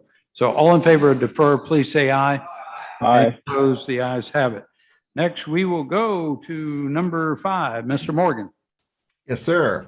Okay, this is 1830 Savannah Highway in West Ashley. It's 2/10 of an acre. It is a recent annexation and the recommended zoning is limited business. And it would also be in our DuPont-Wapu overlay zone. It was in the DuPont-Wapu overlay zone in Charleston County. There's some images here. It is in our neighborhood edge designation in our city plan. It is a existing office building. Here's an image of it from Savannah Highway. Planning Commission did recommend approval of this 7-0. Thank you. Would anybody like to be heard on this matter? Seeing none, it comes to council. I have a motion and a second. Any discussion? By the way, the owner of the property came across the street. This is right across the street from our new fire station 11. And she was so impressed with our new facility there. She asked me about it. I said, why don't you annex into the city? She signed right up. So keep spreading the word. All in favor, please say aye. Aye. The ayes have it. Number 6, Mr. Morgan. Okay, this is also in West Ashley, 1820 Alice Drive in Capri Isles. It's a half-acre lot. It's already developed. It's a recent annexation. It was R4 in Charleston County. It would come into the city as SR1. The new land use plan does call for low impact and conserved as the remainder of the neighborhood is. But the parcels that have already come into the city in this already developed neighborhood are SR1. So that's why we are recommending for the SR1. This is not a site that would have further development on it as far as other SR1 lots. This is an image of the existing structure on the site. And Planning Commission did review this and recommended 7-0 in favor of the SR1. All right. Feedback somewhere. Anybody like to be heard on this matter? Seeing none, it comes to council. Second. Any discussion? All in favor, please say aye. Aye. Opposed, the ayes have it. Mr. Morgan. Okay, the next one is on James Island in Berlin Terrace, 2155 Wapu Drive, 2/10 of an acre. Recent annexation. It was R4 in Charleston County, would come into the city as SR1. You see the property here. It's surrounded by R4 in the county. Across the street is SR1 in the city. It is in our city plan as suburban, and so the SR1 works for that. And here's an image of the property. And Planning Commission recommended 7-0 for approval of SR1. Would anyone like to be heard on this matter? Any discussion? All in favor, please say aye. Aye. Opposed, the ayes have it. Number 8. Okay, this is a tract, several tracts on Maybank Highway on Johns Island. It totals to about 9 acres. It is just west of Sailfish Drive, which is here. Our new city fire station will be over here at Wiltz Battery right here. It is to the east of the Live Oak Village that's in this location here. This will be a request as far as coming into the city for DR12. It was zoned limited commercial LC in the Maybank Highway Corridor overlay in Charleston County. The images of the property show in our city plan. It is in our neighborhood edge category. The rear portion, which is wetlands, is our low impact and conserved natural wetland area, but they won't be developing in that area. About 6 acres of the 9 is in Highland area. And the image here shows the property from an aerial. And there are some existing structures on it. And the applicant provided a hypothetical site plan for the site. Again, they are looking at townhouses. They would do DR12. They would do one of our connected system 50-foot corridors here at the rear of the property. This is Maybank Highway here on this location, and there are wetlands, as I said, at the back of the property. This still will have to go, obviously, through our TRC review process and meet all our stormwater standards and all our traffic and all other city codes. But the Planning Commission did recommend approval 6-0 for the DR12 on this site. Would anyone like to be heard on this matter? Second. Motion to approve. Mayor, I believe there is a citizen who is coming up from downstairs. Is that correct? Would anyone? Yes, sir. Please come forward. Good evening. My name is Tony Berry. I'm the developer of the project and just wanted to answer any questions. There will be a workforce component to this that we've committed to and are actually working with Ms. Johnson in the city of Charleston to bring some affordable workforce townhomes to this project. Thank you, sir. And Mr. Mayor, we did receive one comment online, we received a letter from the Johns Island Council that expressed opposition for the zoning. They said the area would be better developed as commercial than high-density residential with consideration of current massive traffic problems due to rampant residential development along Maybank Highway, and it was signed by 11 members. And those were all the comments that we received. Thank you. We have a motion on the floor and a second. Any discussion or questions? All in favor, please say aye. Aye. Opposed? The ayes have it. Number, yes.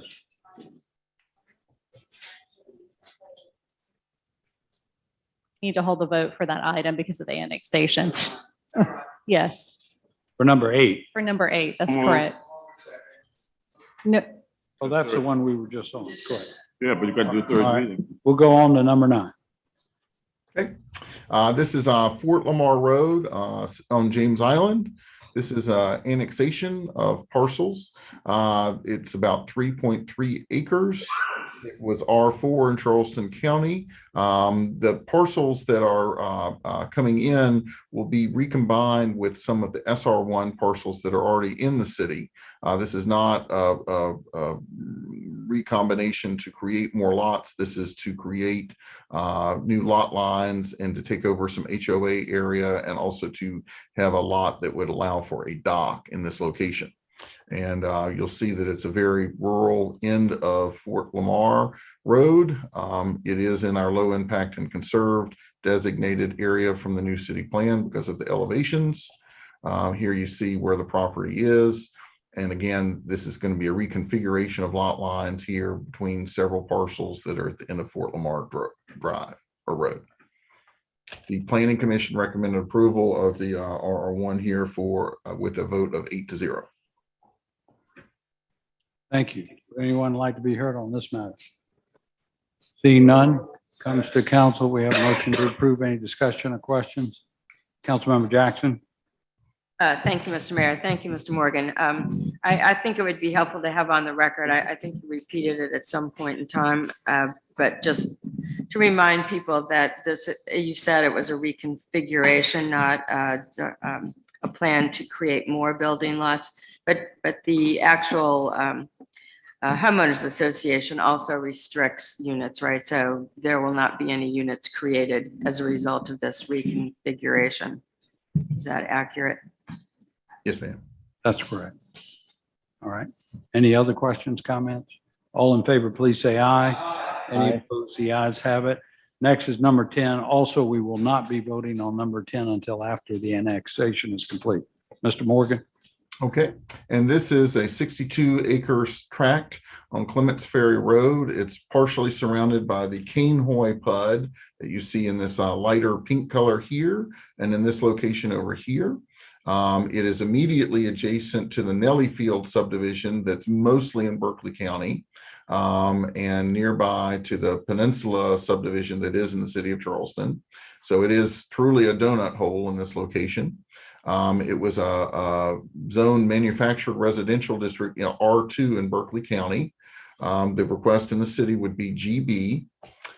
Here it is in our new city plan. It is the bulk of the property is in our city center area. So that is the denser and more intense uses as recommended by the plan. There are some isolated wetlands here that give rise to the low impact and conserved and natural wetland designation in the plan, but the development would be going on the highland portions of the site. They're kind of in different peninsulas of higher land here because of the old dune lines and things like that. But the actual elevations here are very, very good. I believe they're in the 20-foot range and higher. Here is an aerial image of the property. Of course, Clements Ferry Road is being widened in this location as phase 2 of Clements Ferry comes along. So there is going to be extra traffic capacity in the area. Planning Commission did review this and recommended 8-0 in favor of the GB designation for the property. Thank you. Would anybody like to be heard on this? Yes, sir. Please come forward.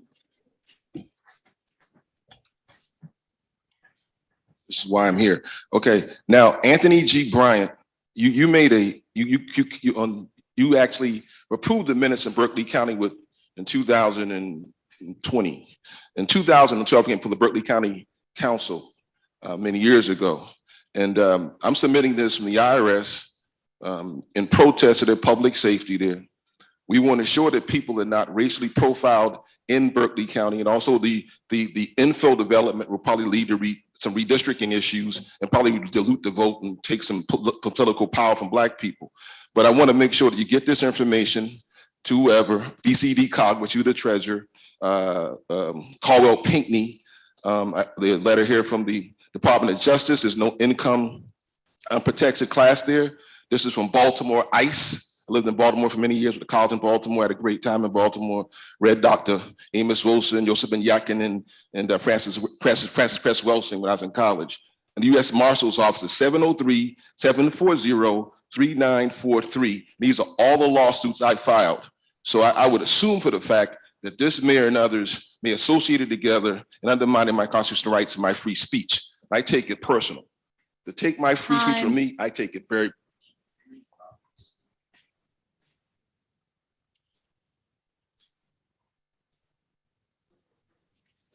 Gotta wait until after second and third reading of the annexation, which we'll get back to in a little bit. So that closes our public hearings for this evening.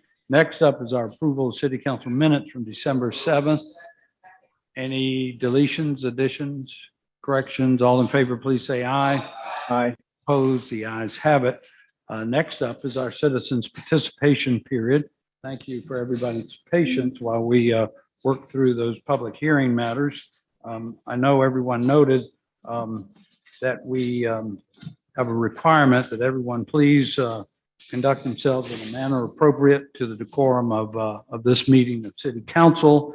And I do want to share, we have a number of people signed up tonight. We normally only allow 30 minutes and we have almost 40 people signed up. So I know this is tight, but we're going to cut it at 50 seconds and that'll give you a chance of go ahead and give your name and address and go ahead and tell us what's on your mind. We're ready to listen to you. And I did note that a number of people are here to make comments about an item that's later on our agenda regarding the Human Affairs and Racial Conciliation Commission.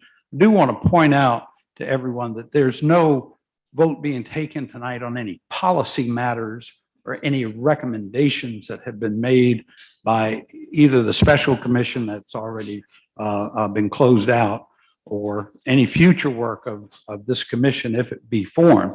So just like we've set up in the past, a commission on women or commission on disabilities, we're just setting up a commission tonight. We're not taking any policy stands or approving any policies related to this issue. I just want to share that with you. So Madam Clerk, will you please ask folks to come up one at a time and please give us your name and address and we look forward to hearing from you. Thank you. Councilmember-elect Parker. Oh, welcome. Our new, as of next meeting, our new council member-elect from James Island, Caroline Parker. Thank you for being with us. Oh, I didn't see you over there. Thank you, Jennifer. Yes, I am Councilwoman-elect Caroline Parker for District 12. I'll be sitting here in January. I just want to be clear that not all the items in this report are bad. I've met with multiple city departments already who've already been or have begun implementing processes that will help continue to create a fair and diverse environment. But let me also be clear that the job that we are elected for as council members and mayor was to provide core government services to the tax-paying citizens of the city of Charleston. We have a backlog of items that the city has yet to complete as far as clearing drainage systems, help prevent future flooding, maintenance of our public facilities and parks. My constituents made their voices heard on November 2nd. They voted no to this commission and no to this report. They chose common sense for Charleston over national political agendas. The fact that this commission report is being reintroduced at the end of time the year, right before turnover, I just hope y'all take that into consideration tonight.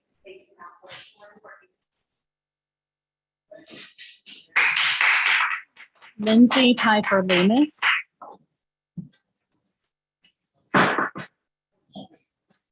Ask if anybody would like to ask the other people here tonight assembled, if they want to agree with your point of view, you can ask them to raise their hands, but we don't allow any outbursts during the public participation period. And if you insist on doing that, we're going to ask you to leave. Thank you. Yes, ma'am. Yes, hi, my name is Lindsay Piper Loomis. I'm the only America First candidate for South Carolina District 1 for U.S. Congress. I'm here tonight because the Equity Inclusion Act is a threat to our republic and it is criminal. My cousin, Thomas Jefferson, penned one of the greatest documents of all time, the Declaration of Independence. We are not defined by our skin color, what our circumstances were in the past, what they are now, what they'll be in the future.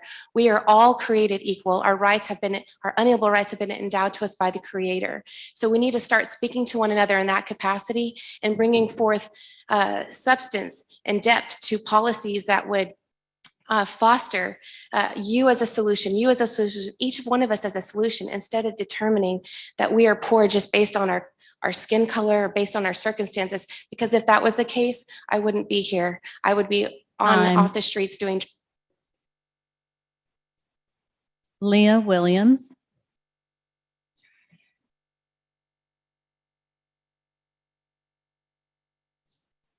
I'm Lee Williams from Charleston, and I just want to speak against this commission. I don't think that's what your job is. We, the people, get to decide what our relationships are with each other. And you have the job of just making sure that there's a level playing field where everybody gets their chance to do as they want and not be discriminated against. But it's not for the commissions to stir up problems or pit us against each other.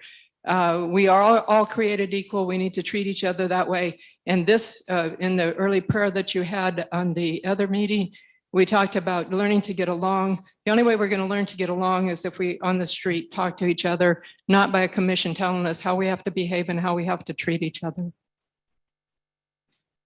Mara Brockbane.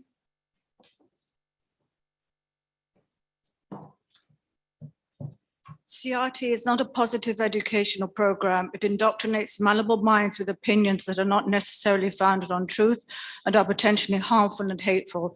Children, in many cases, adults, need to learn and assimilate solid facts.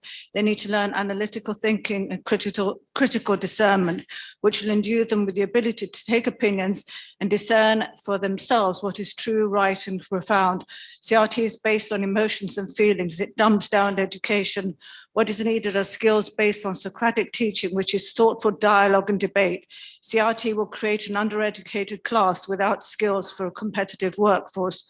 Ours may become the first civilization destroyed, not by the power of RNAs, but by the ignorance of our teachers and the dangerous nonsense they are teaching to our children.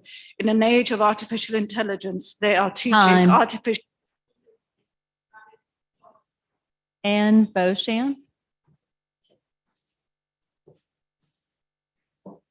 Ann Beecham from Charleston. I would like to ask that this be passed out when I finish. Do you like being lied to? Well, I would like to tell you that you have been lied to.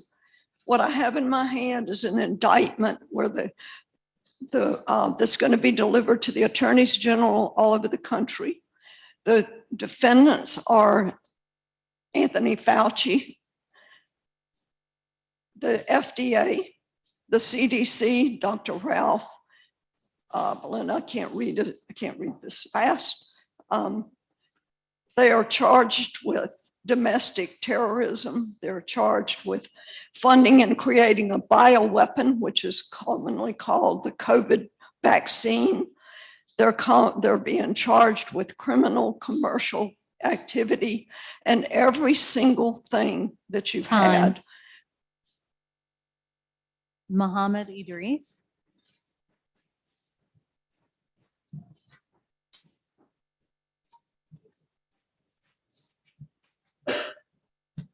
Evening. You say we don't have affordable housing, but when you take and tell someone the land is contaminated and you move the people out of that, then you build a museum for the people on contaminated land. That's the act of devils. That's not the act of good citizen. You tell the people they have to move. Then you come back and put them on contaminated land and say, here you are. You are some fool. Anthony Bryan.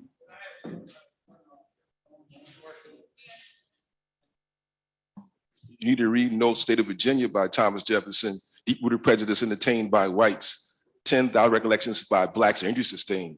New provocation, real distinction, nature is made. And many other circumstances will divide in the parties from two convulsions that will never end, servition of one or the other race. Jefferson wrote that in 1781. It led to the rules, they read the Federalist Papers 64, Federalist Papers 10. Remember that, you in the city of Charleston, not someplace else. What I'm going to say to the Homeland Security is a public hearing on Title 15, criminal street gangs, and showing that people are not coordination and information collection are not placed on young people in our community, leading to state and local law enforcement, police practices, excessive force, and a cause of action. We want a public hearing with Homeland Security in our neighborhood. Time. Sherry Irwin. Or Irvin, I'm sorry. Irwin.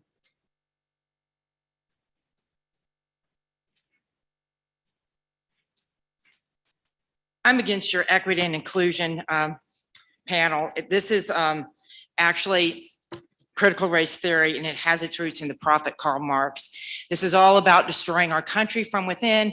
When Marxism takes over, you got to destroy the history, you take statues down, you allow riots to destroy your cities, and you've got to get races hating each other. And I don't know why anybody, any elected official would want their grandchildren to be hated because of their skin color, or why anybody would want their grandchild to hate somebody else's because of their skin color. And this is what this does. Folks, we are all children of God, and our skin color doesn't matter.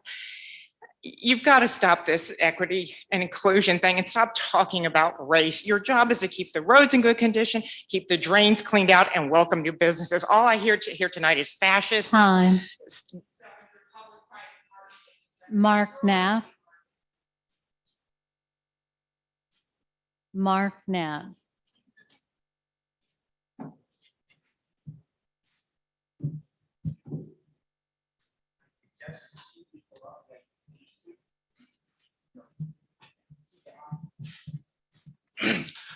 I'm back. That's the bad news. Good news is I'm back. Now, year and a half, and you guys have done a hell of a job destroying this city. Okay?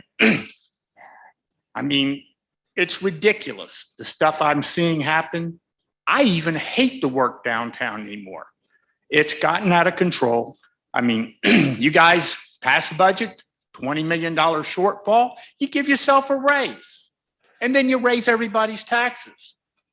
Talk about irresponsibility. I'm looking at it. You guys, a lot of you, from what I'm seeing with all this inclusion stuff, you're a Dylan Roof fan club. And that's sad, because hopefully he's going away soon. Doug Warner. Doug Warner, 45 Pendleton Street. I'm here to talk in favor again of the bid that will be on the agenda later. There's been some discussion about kind of the lack of connectedness to business owners. I want you to know that we personally reached out, sent a white paper with all the details of the bid to every registered owner of property on King between Line and Broad. We've got over 62% of verbal commitments from those property owners, and 56% have signed a statement of support asking you to add a fee on top of their taxes so that they can improve the experience on King Street. We've also reached out to business operators who don't own property and have over 50 of them also who have signed a statement of support. What we're asking you to do. Time. Thank you. Brett Barry.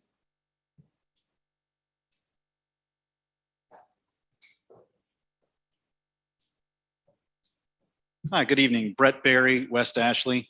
This body rejected the report of the Commission on Racial Conciliation in August and ended the commission in September. Now, 3 days before Christmas, council is considering resurrecting the commission. This commission quoted in their report Alicia Garza, a self-avowed Marxist and supporter of cop killer Joanne Chesimard. The premise of the commission is that everyone from our police to the citizens of Charleston are inherently and structurally racist. The ordinance cannot be modified to correct this hateful error, fix flooding, and stop this foolishness. As a recently new father, again, I have 2 little girls now, I want everybody to have opportunity. I want everybody to have safety and security in this world. This commission is not pushing it forward. It's driving division. We can do better than this. Thank you. Dr. Bobby Baker.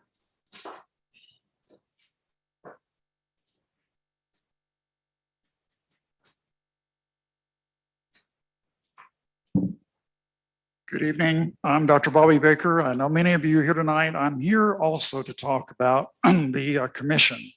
I realize it's not being voted on this evening, but I ask the council to stick to your conviction and maintain the vote that you had before on eliminating this commission, because I agree with a lot of things that have been said already tonight, and that is that we are attempting to try to divide this wonderful city Charleston's been voted again and again and again the most friendly city in the United States. And we don't want that to change. We want for us to all continue to join hands and not be worried about the color of our skin, but take care of each other like we always have. Time. Dr. Kogan.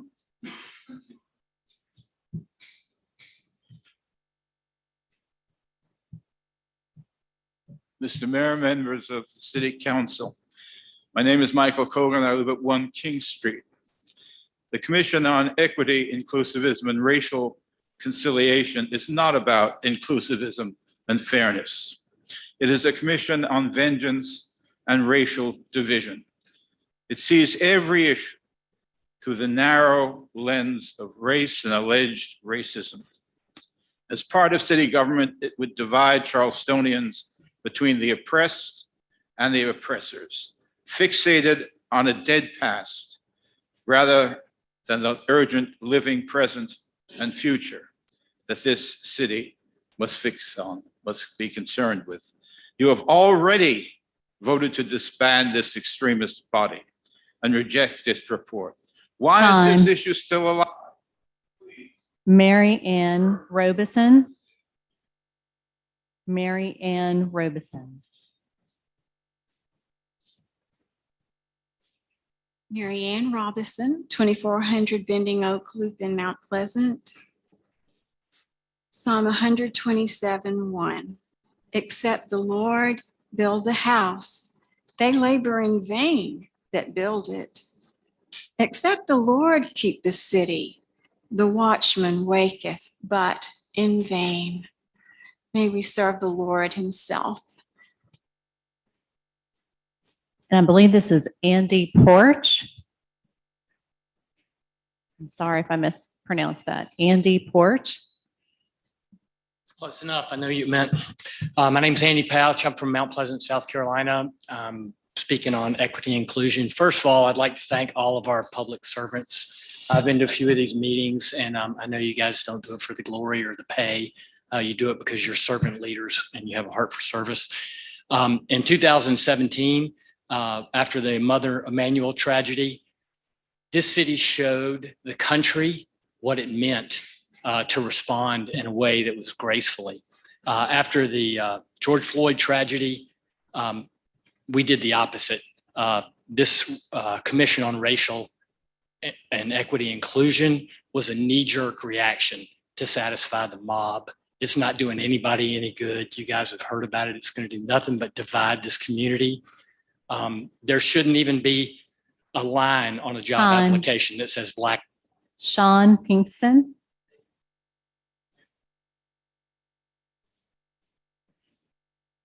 Sean Pinkston, Daniel Island. I am also a candidate for District 1, Charleston City Council.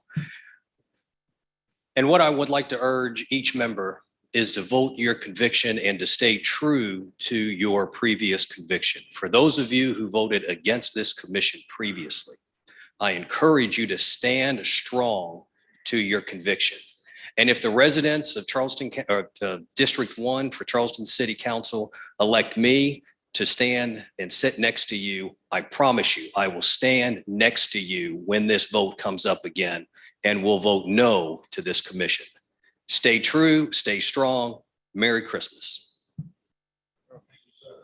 Hal Stevens.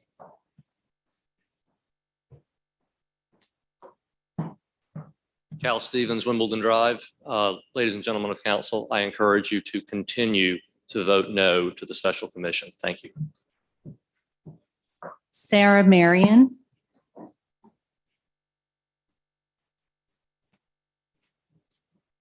Hi, I'm Sarah. I know a lot of you don't have a dog in this fight, but I have 2 young children. And I came to another council meeting and someone said something about white people. And I got in the car with my children and they go, "What are white people?" And I was like, "That's a great question, honey, because God created us all the same."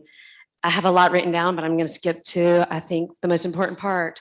The critical race theory does not fix the past, but it is creating hate, division, and harming our future. Please do not teach my children that they are different from their neighbor. They don't know it. Thank you. Elizabeth Watkins.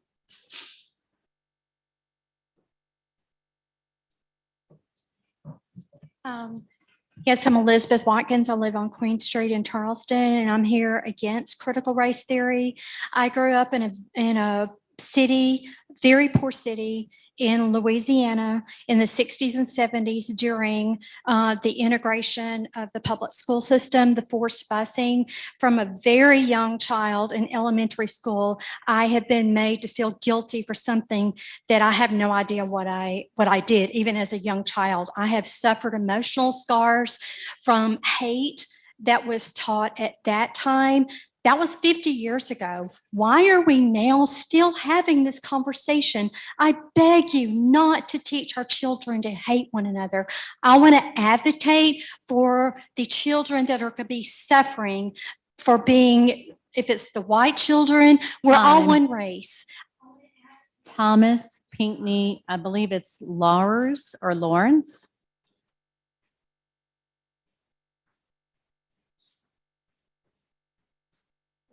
Thomas Pinckney Lowers or Lawrence.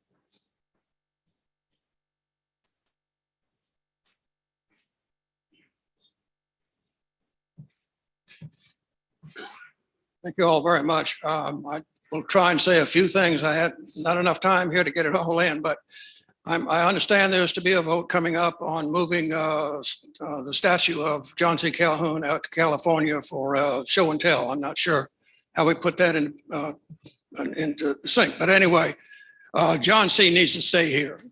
He is our man. He's a South Carolinian. He was probably, and I think truthfully, he was probably unknown. I mean, he was the individual who was most maligned in the history of this country. He was not a secessionist. He was a nationalist. And he was quoted on saying that. He did not have anything to do with the wars between the states. It happened 10 years after he died. John C. is ours. He is not today's Darth Vader. He needs to stay here, and his legacy needs to stay with him. Time. I'm a South. Tara Wood. Tara Wood.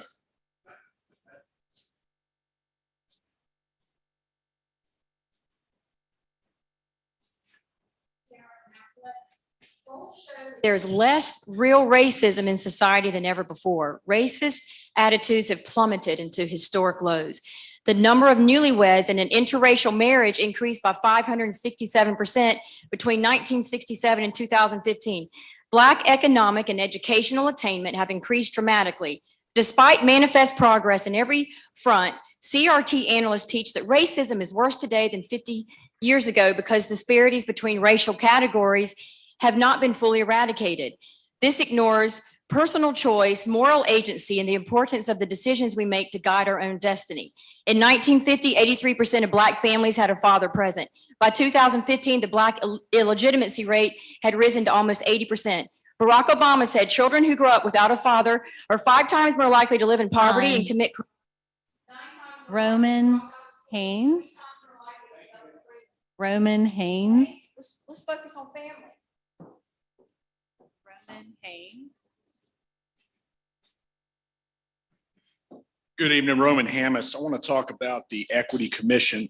Page 25 of the report would establish an unelected board of public art to review and remove whatever piece of historic art or monument that we have in our city, including quite a few pieces in this room. This city has prided itself on historic preservation for almost 100 years. We were the first. If this passes, we're now adopting something to actually remove history. Please stick to your guns, vote no on this committee. Thank you. Cole D. There's no last name. Cole D.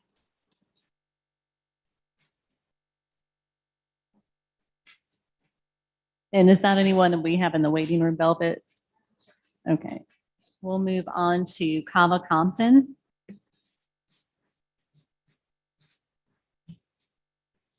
Hayward Hamilton. James Bessinger.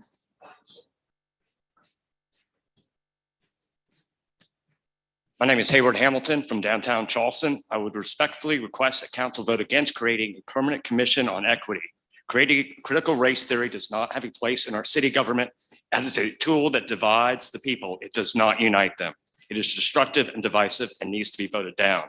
I would also request that a vote against sending the statue of Calhoun to California display at a museum that will portray our city and citizens in a poor light. It serves no educational purpose. Thank you for your consideration.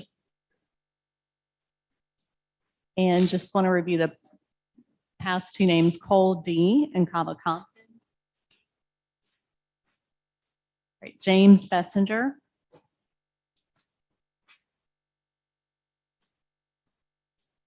Tony Daniel. Sorry.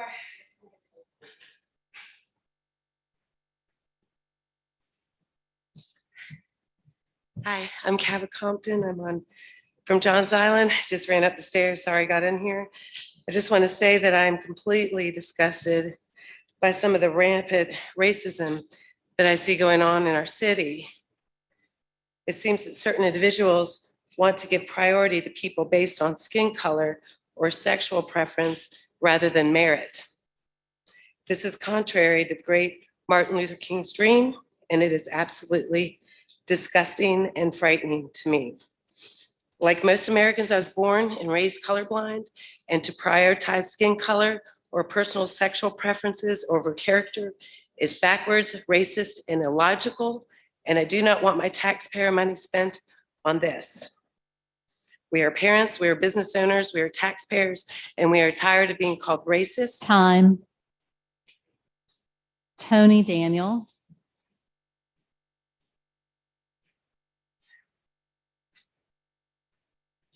Good afternoon, council. When I was here 2 weeks ago, I told Ross Appel waved off somebody while they were talking. He said he didn't do it. There's a picture of it. Yep. Thank you very much. 4/27/21 at 1:28. Also include, go ahead, Mr. Griffin. All right. Also enclosed is state law requirements to close the road. Enclosed also is the minutes saying we're not closing or abandoning the roads. I've got a picture of traffic that I face every day outside of my house. This is what it looks like to come out in and out of a driveway. Can't make it. Ross Appel, in an effort to get around the fact he said the roads weren't closed. That's what he said, it's an open road. See that dead end sign? That's an open road to everyone. Time. Marcus McDonald.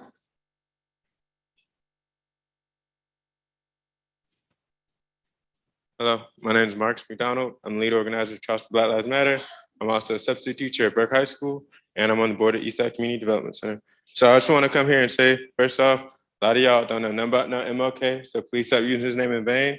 Bernice King, his daughter said the exact same thing. Please stop using MLK's name in vain, because he would not have supported all these people speaking against racial equity. He would have been right behind me, supporting me, and pushing forward for this Commission on Equity. So that's what I'm pushing for today.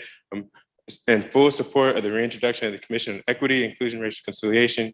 We've done a lot of work and talked with a lot of folks to get this far. We need to push it fully forward and really do something to empower the Black community in the city that's often been ignored. Throughout this year, we've seen so many examples of the disparities in the system. I know a lot of the older folks here, you've seen so many older elders in our community. Joel Sadler. Joel Sadler.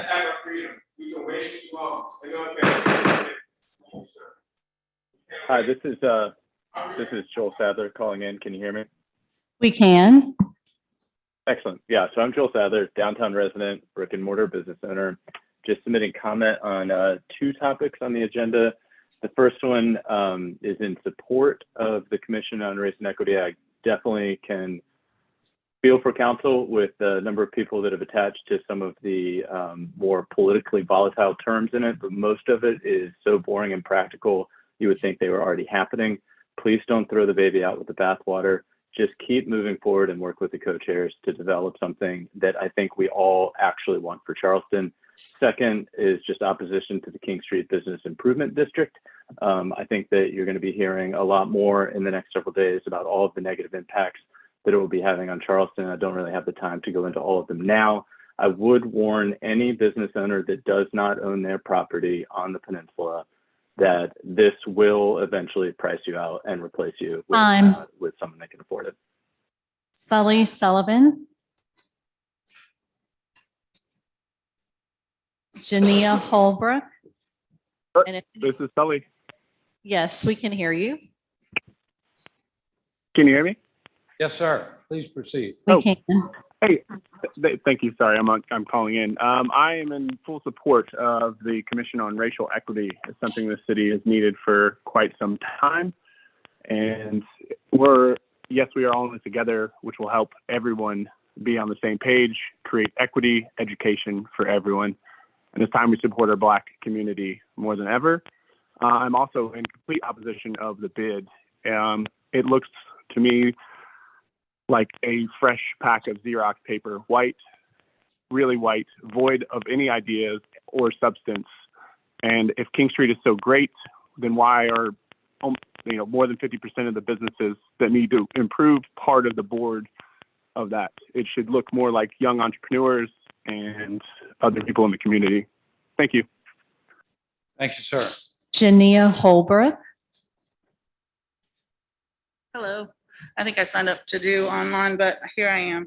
I had a whole thing written out for you guys, but after hearing so many people speak against the commission, I feel like it speaks volumes to how important it is to implement this commission, how much disinformation and how much opposition to this there is for seemingly no reason.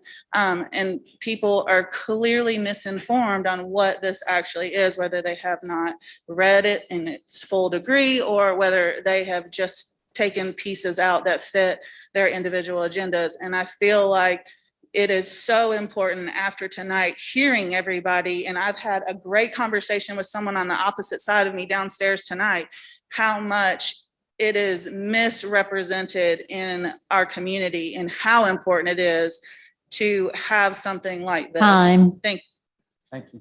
Allison Sutton. Hi, I'm calling in. Can you hear me? Hey, We Allison. can. Yes, ma'am.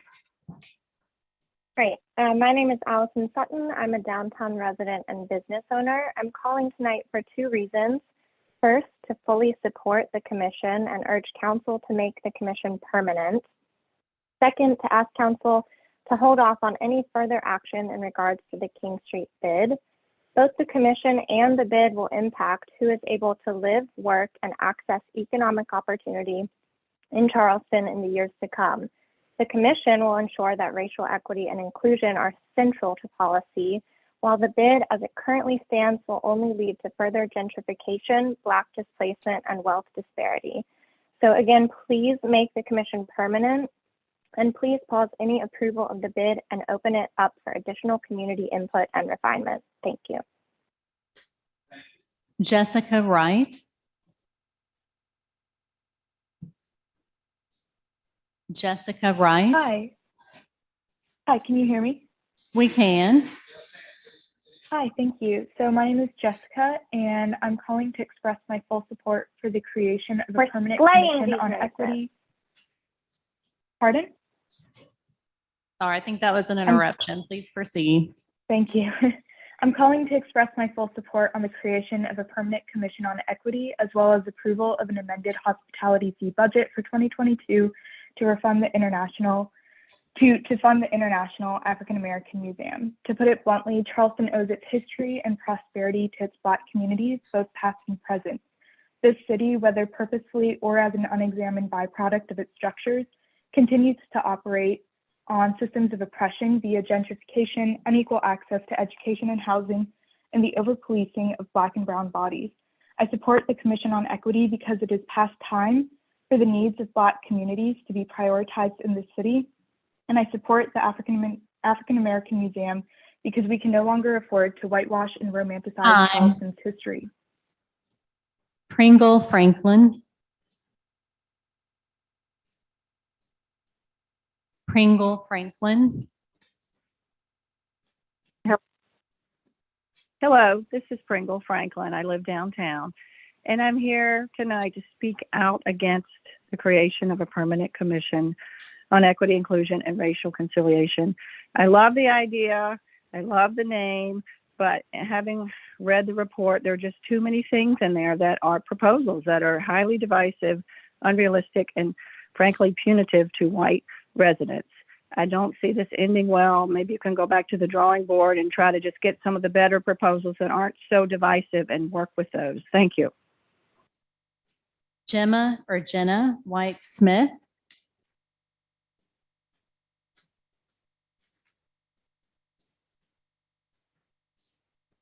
Tori Sanders.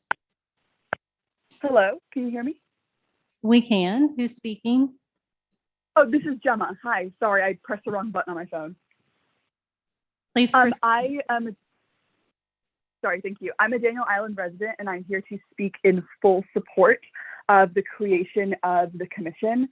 Charleston was built on the backs of Black slaves that were forcibly brought to this country. And the racist history that has been created then is still present now in Charleston and in lots of the country. And I think it's time that if we want Charleston to continue to be the best city in America, that we need to prioritize our Black and brown citizens and make sure that they have a place of equality and access to everything else that the white citizens are privileged to. I also want to speak in support of the funding of the International African American Museum. This way our city's history is properly discussed and cannot go forward into the future, and it can't keep happening. Tori Thank Sanders. you. Hello, my name is Tori Sanders. I am a board member on the Historic Anson Borough Neighborhood Association and an incoming 1L at the Charleston School of Law. I wanted to meet here today to show my support for the commission and as well as the IAAM. I'd like to share a quote from James Baldwin. "The great force of history comes from the fact that we carry it within us, are unconsciously controlled by it. I would love to see our city work to understand that unconscious control through the commission and through the museum." Thank you. Jerome Harris.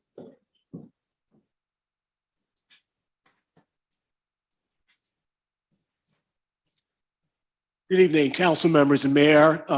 As you know, I served on the commission. We worked hard to come up with a set of recommendations for consideration for discussion about how the city of Charleston could truly reconcile its history as well as its past. As you talked about affordable housing today, as we talk about health disparities, all these things are real.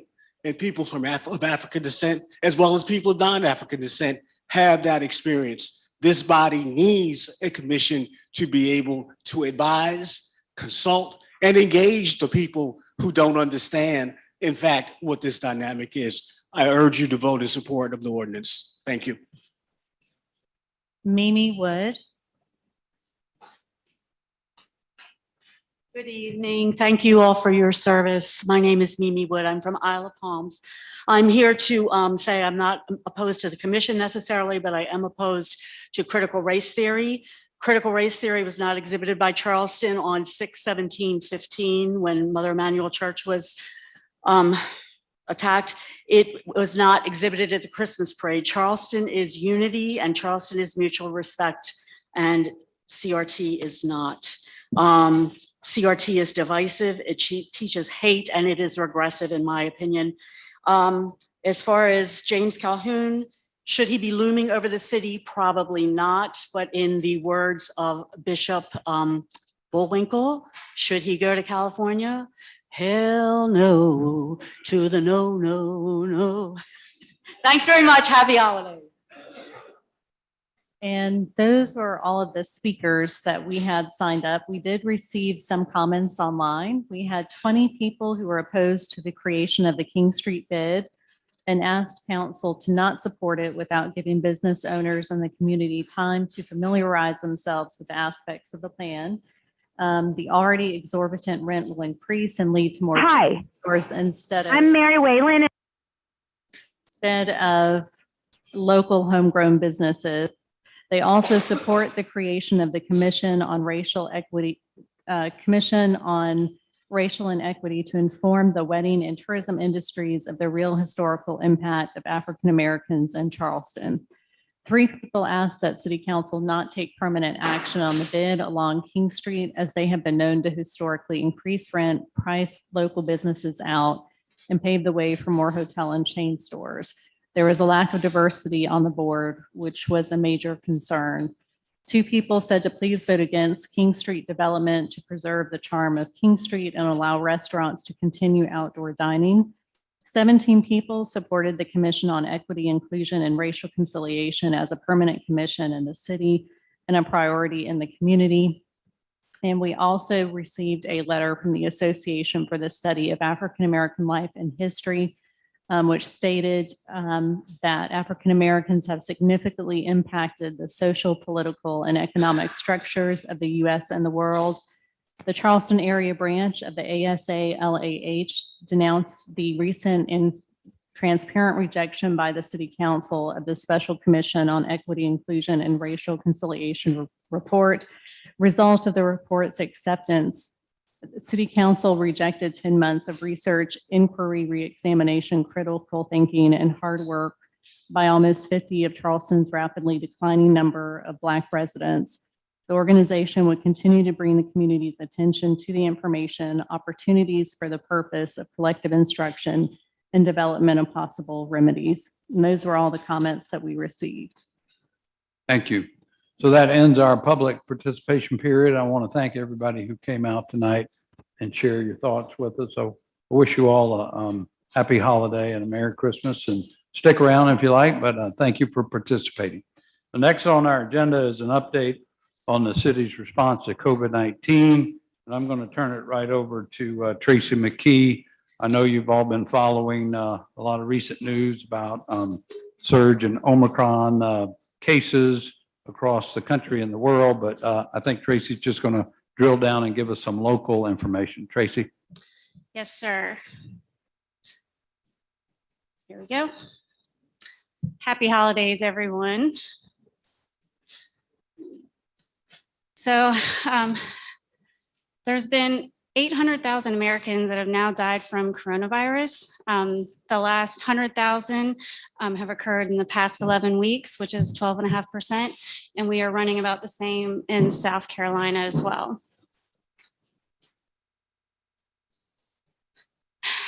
In the US, over the past 14 days, there's been a 20% increase in cases, and this is of the 7-day average. In South Carolina, that's been 11%. In Charleston County, the rolling 7-day average over the past 3 weeks has gone up 89%. And in Berkeley County, we're up 260% over the past 3 weeks. CDC still has both Charleston and Berkeley counties listed as substantial transmission. We are on the cusp of going into the level of high transmission as well. And I do want to publicly thank our partners at MUSC and at DHEC who have provided us guidance consistently throughout this pandemic. And a lot of this information comes directly from our friends. So a little bit about the Omicron variant. There's been a lot of information swirling around lately. So South African modelers estimate that Omicron is 2.4 times more transmissible than Delta. And data coming out of South Africa also suggests that it might be 29% less severe. So that's really good news, and hopefully that will continue. If Omicron continues to show that it's less severe, that means there's a less severe risk to most vaccinated individuals. And that lower severity could reduce the burden that we would see on our hospital systems, but they are very concerned just about that level of transmission and so many people getting sick at one time. However, the unvaccinated are at very high risk from both Delta and Omicron. In South Africa, Pfizer vaccine has been 80% effective against infection from Delta, but only 30% effective against Omicron, and 93% effective in preventing hospitalization from Delta, and that's been reduced to 70% from Omicron. But some good news here. So that boosters significantly amplify that protection. So lab studies show that a booster raises the efficacy to 80% for Omicron, compared to 30% for those that are just vaccinated and not boosted. And we're seeing similar data come out of the UK right now as well, that the Pfizer booster is 76% effective against Omicron. So 16% of residents have received a booster, and only 30% that are fully vaccinated have received a booster. So potentially a lot of South Carolinians are at risk. So booster shot eligibility from the CDC. People that are 16 and up who receive Pfizer are eligible after 6 months of completing their first series. For if they receive Moderna, individuals that are 18 and over are eligible for a booster. People who are 18 and over who received a single dose of the Janssen or J&J are eligible for a second shot 2 months after their first shot. And a little bit of South Carolina DHEC holiday guidance, and you can find this on their website as well. Do not attend gatherings if you have symptoms or have tested positive in the last 10 days, or if you've been exposed and instructed to quarantine in the last 14 days. Wear a mask, especially indoors, practice physical distancing, hand washing, and limit contact and shared items. Consider hosting and attending events that are outdoors instead of inside. If you're not fully vaccinated, get tested with a viral test 1 to 3 days before your trip, or you expose yourself to your family members. And just listing here a couple of resources for COVID testing, as well as the South Carolina Vax Locator, which you can use to find and get a vaccine or a booster. And I'm happy to try to answer any questions anyone has. Any questions for Tracy? So this is just for information purposes tonight. We don't have any action items. I will just also share that the clinic, the vaccination clinic that we share with MUSC at 180 Lockwood is open 6 days a week. Monday through Friday is open from 7 in the morning till 7 at night. And on Saturdays from 7 in the morning till 4 in the afternoon. You don't need an appointment. There's no charge. The price is right. And so whether you need vaccination from the start or a booster, you can go down to the police station. We won't arrest you. Just go to the clinic there and get a free booster or vaccine. So I got my booster the other day, and I'm ready for Omicron. Councilmember Seekings. They have administered, I had that in the last update. I think it was 56,000. It's yeah, the city's assisted in quite a lot of vaccines over there.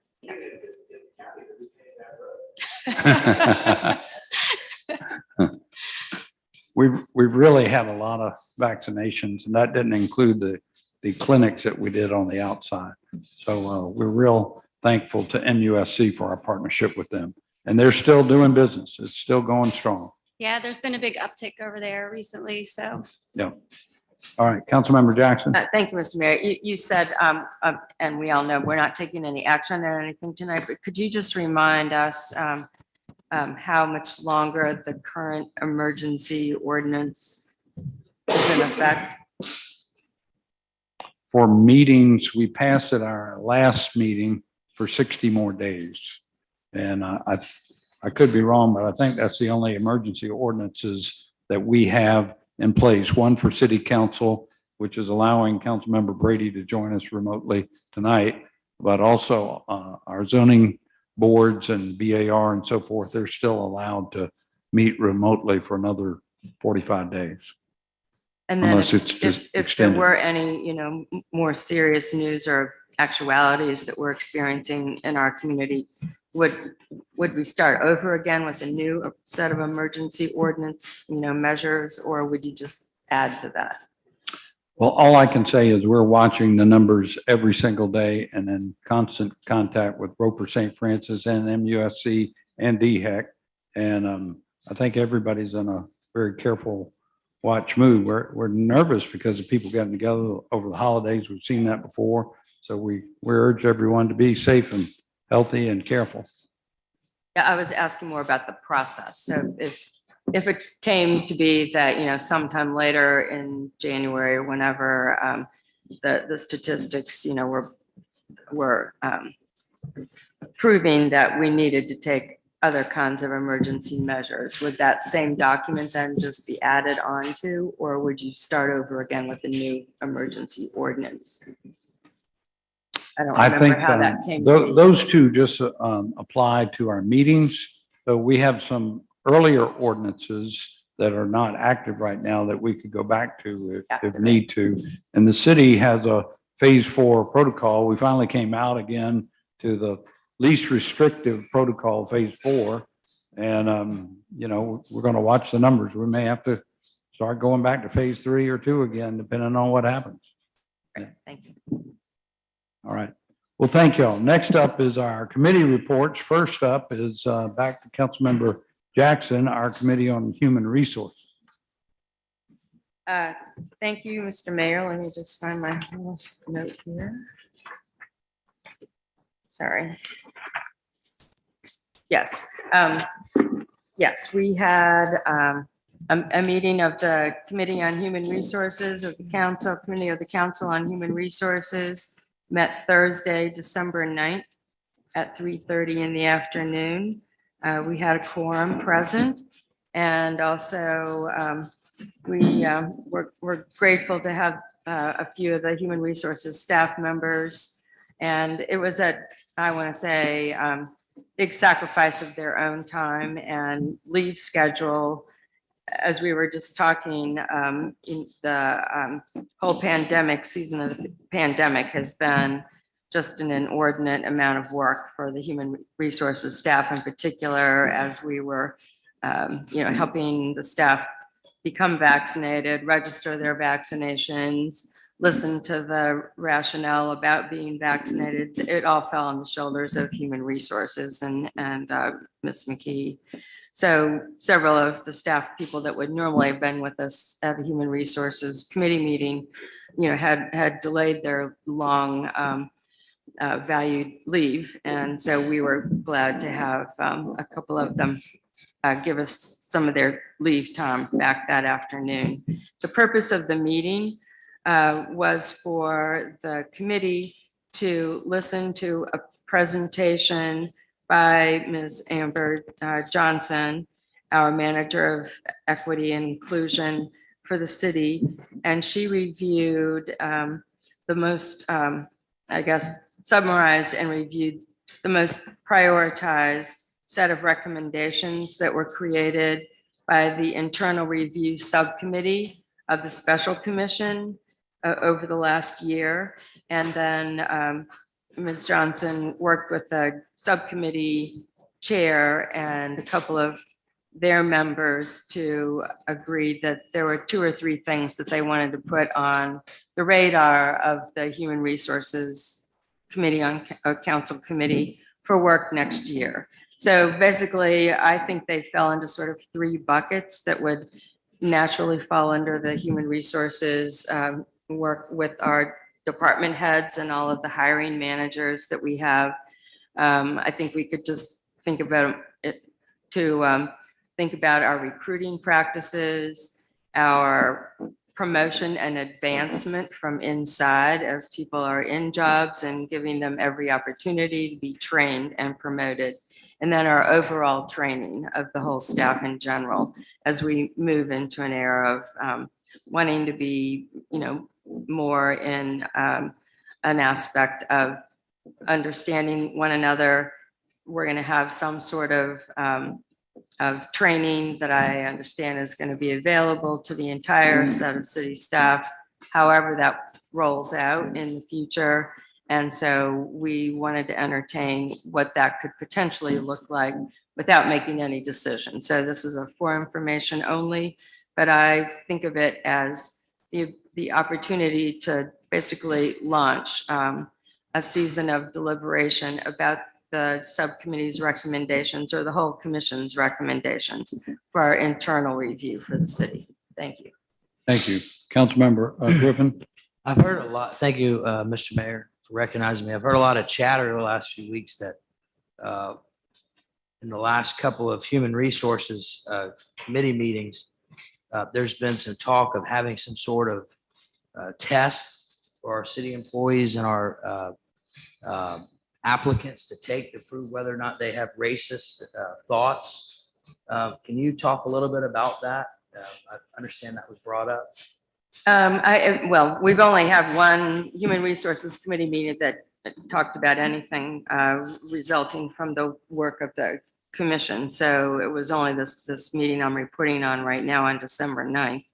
And basically, if you drill down into I haven't ever counted how many recommendations the internal review subcommittee came up with, that is one that people would be given the opportunity to understand their own place in the spectrum of understanding, what they know about themselves in relationship to working in a community like ours that values diversity and inclusion.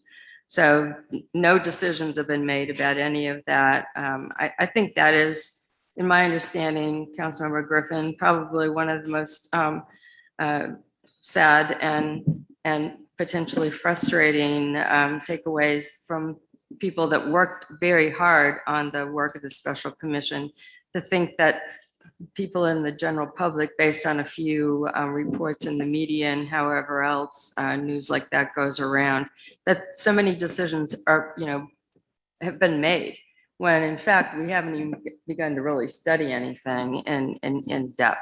So that, I don't even know if that's the actual way. I'll be happy to ask Ms. Johnson to get into the internal review set of recommendations and circulate that so you can read that for yourself. Councilmember Griffin. I just want to say that over these last 4 years, I've gotten to know a lot of our city employees, and I'm proud of the diversity that we have at the city. Really, I am.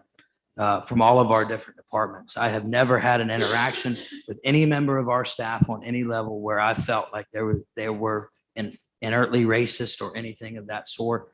And I think that at the end of the day, we should realize that we are very lucky to have such a diverse staff that we have. And we should promote from within, because we have great people, regardless of skin color, that work their tails off on our behalf every single day. And I'd love to see all of those people, especially in the Public Services Division, work their way up and manage the city one day, because they do an amazing job. Thank you. Thank you. If I may, Mr. Mayor, I would totally agree with you, Councilmember Griffin. I think the promotion and advancement and giving people that are already valued employees of the city every opportunity to continue to grow their own career and their own personal successes, I think that is one of the overall categories of recommendations that resonated with all of us. So I don't think there will be any disagreement on making something like that a big priority. Thank you. Great. Any other questions or comments on the HR report? Thank you, Councilmember Jackson, for your service as chair of that committee. Appreciate it. Yes, sir. Thank you. Next up is our Committee on Public Safety, Councilmember Shade. Thank you, Mr. Mayor, Madam Clerk, members of council. The Public Safety Committee met on yesterday at 2 o'clock.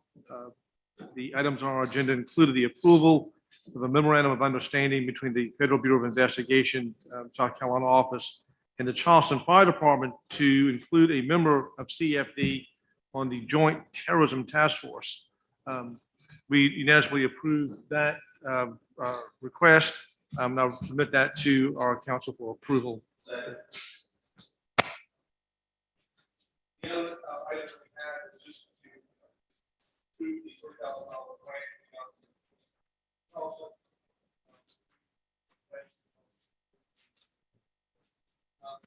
again, we try to get an update of the full security. Another technical glitch that the message is out for general.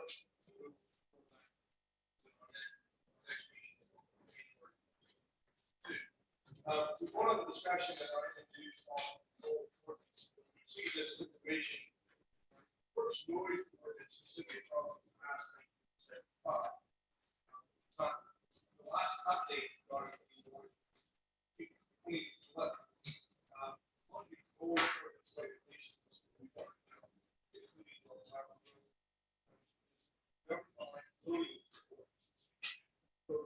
so we're asked to look at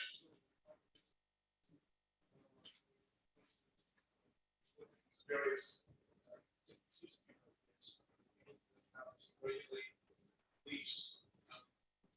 So we're going to get an update on that. Great. So we do need to take action on items A and B, I believe. Got a motion and a second. Any discussion? All in favor, please say aye. Aye. Any opposed? The ayes have it.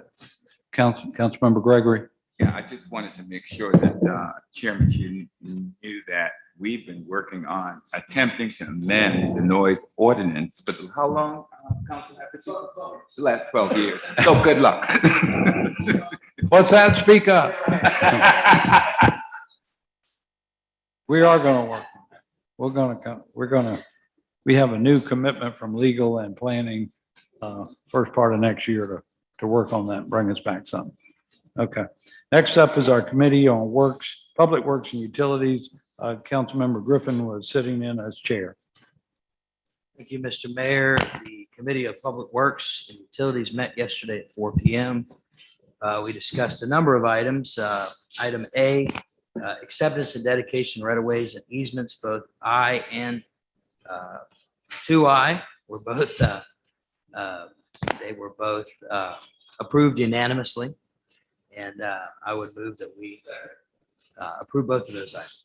All right. Any discussion? All in favor, please say aye. Aye. Opposed? The ayes have it. Under our Public Service Department update, we had one item that was in regards to a non-standard service district agreement with Dominion Energy, and that was also unanimously approved, and I would move that we approve that item. Any discussion? All in favor, please say aye. Aye. Any And, opposed? The ayes have it. Thank you. And item C, stormwater management update. We talked about the small projects that were completed in the fourth quarter. It's approximately about $400,000 worth of projects all over the city of Charleston, and also talked about a project in District 10 that hopefully will make it onto the small project allocation for 2022. And item C there was for information only. So, thank you. Great. And if I may just add, the report on those recently completed small projects was very encouraging. You know, when we have projects and, you know, unlike some of these things we do with 10 and 20 and $50 million, it could be 50 or 30,000 or 100,000, and they really make a difference to those neighborhoods where those projects are completed. So we have a real commitment to continue that work. Those are the projects, Mr. Mayor, that really show that we care. Yeah, that's And, right. And that really means a lot to our residents, because we're out there cleaning out their backyards and really making it feel wholesome again. Yeah, absolutely. All right, next up is our Committee on Ways and Means as amended.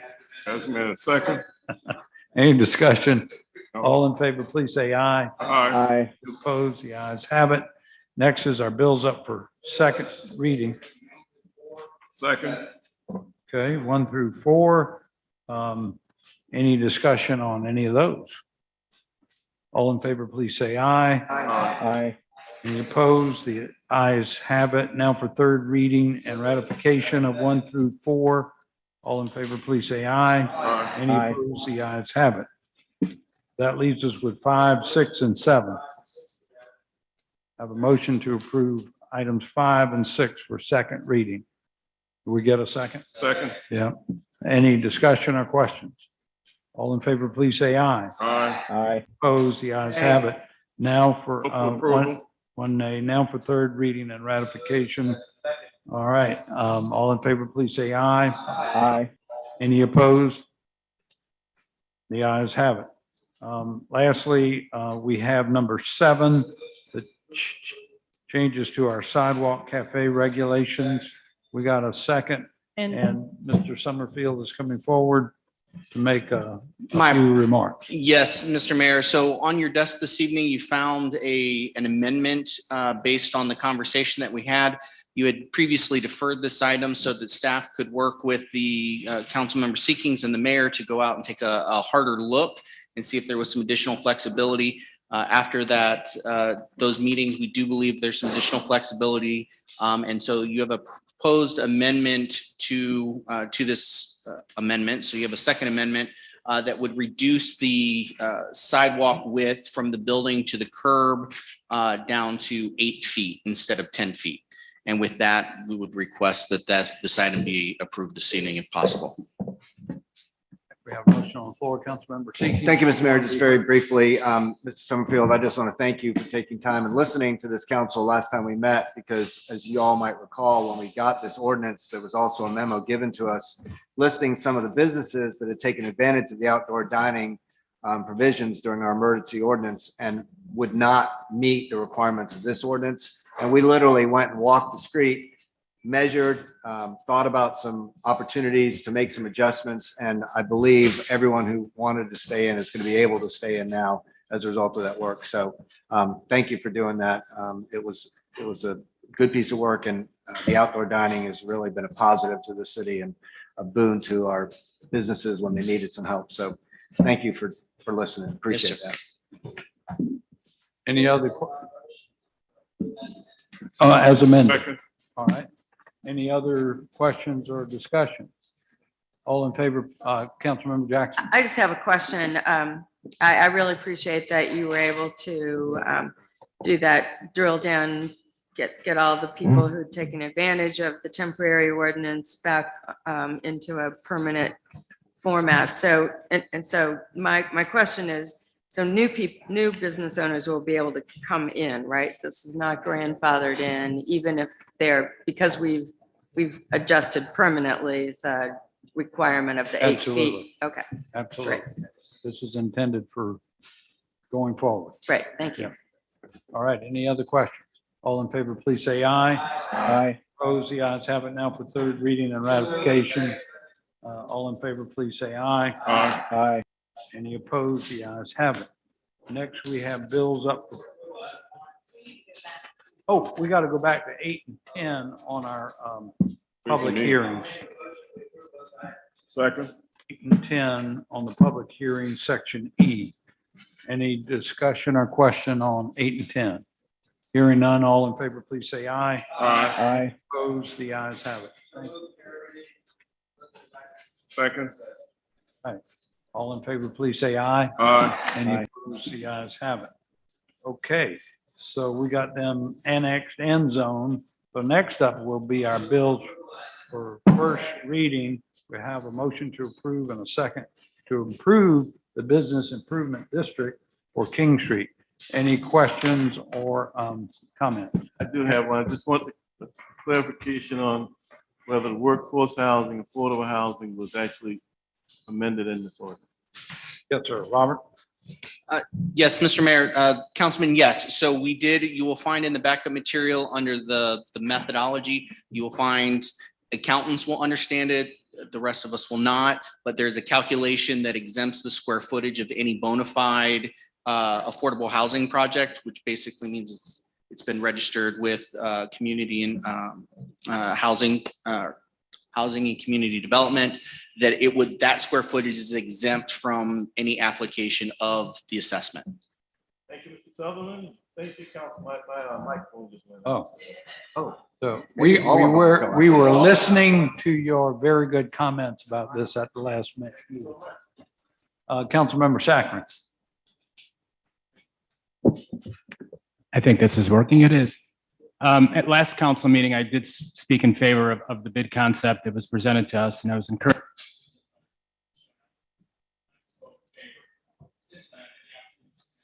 Business owners on and off King Street, a lot of local folks. And as a small business owner who's looked for frontage space on King Street, I can tell you, in order to expand my concept, I couldn't afford the lease. Today, I couldn't afford the lease 5 years ago.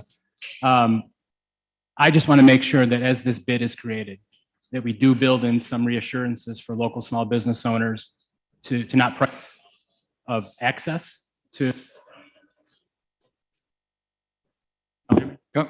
I can hear you, but do try speaking right into the mic or close to it. There you go.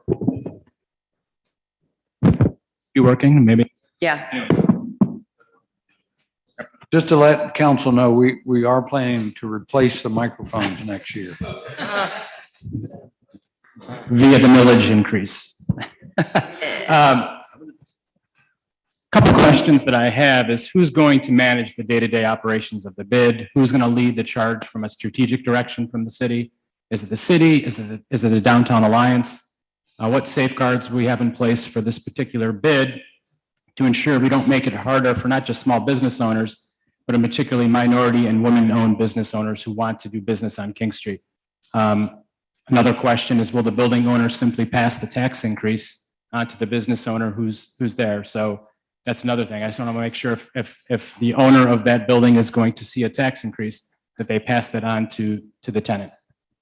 Lastly, it's theoretically possible that the bid can help a community and help businesses grow through actions like improving garbage collection and putting on public events and providing tools for small businesses to navigate the bureaucracy. But what I've read in the week that I have is too often bids have turned against the businesses they were meant to serve. So making the cost of entry into the new area even higher for local merchants and essentially lacking that transparency needed to instill trust from the community, which goes back to my question. Is it the city that's going to manage that bid, or is it going to be the Alliance, that nonprofit?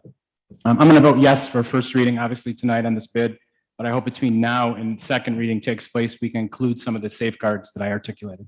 Thank you. Thank you, sir. Mr. Summerfield. So, Mr. Mayor, I just for everyone is peace of mind, a couple of questions there. So one of the things that still has to be done after the adoption of the bid is the agreement between the city and the CDA, which would be the nonprofit that would manage the day-to-day activity. However, so that still has to be done. So those safeguards that you would like to see in there, spelling out and specifying certain requirements that the city has for the CDA in terms of reporting back to the city when they come back for review by the city. All of that will be spelled out in that. So that strategic part, that's what the council and staff will work on. The day-to-day operations of the bid, that would be what their board is. And I would just put out there, because I've seen some of the social media on this, the CDA has been very, very strategic in ensuring that their board is not just ownership based. They have members who are pure renters. So they have folks that own and operate on King Street. They have other folks who are just operators on King Street. They don't own their buildings. They have folks that represent, all segments of the business community along King Street. So you have folks that are office users, you have retailers, you have restaurateurs, you have hotelers, people who run. Thank you. So they have been made efforts from that standpoint to be very inclusive. One of the conversations we are having with them is, again, being a little bit more direct in inclusive language in conversations about the board makeup going forward. And then one last thing, the city does have a seat at that table. We are on their board as non-voting members. So we are always participating in those discussions that the board is having and do have a voice at that point at this time. So again, one of the next steps that we'll have to do after the adoption of the ordinance, assuming that the district is created, would be to create that management agreement with the nonprofit between the city and them. And that has to be negotiated yet. This action actually basically sets up the legal framework for this district to exist. And then we get to the business of forming the exact operating agreement between us and CDA. That's the way I understand it. Councilmember Jackson. Thank you, Mr. Mayor, and thank you, Mr. Summerfield, for reminding us that there are several, key negotiations, agreements, participations to be had before this is in operation. If Councilmember Saccharin hadn't said what he said, so I'm going to associate myself with his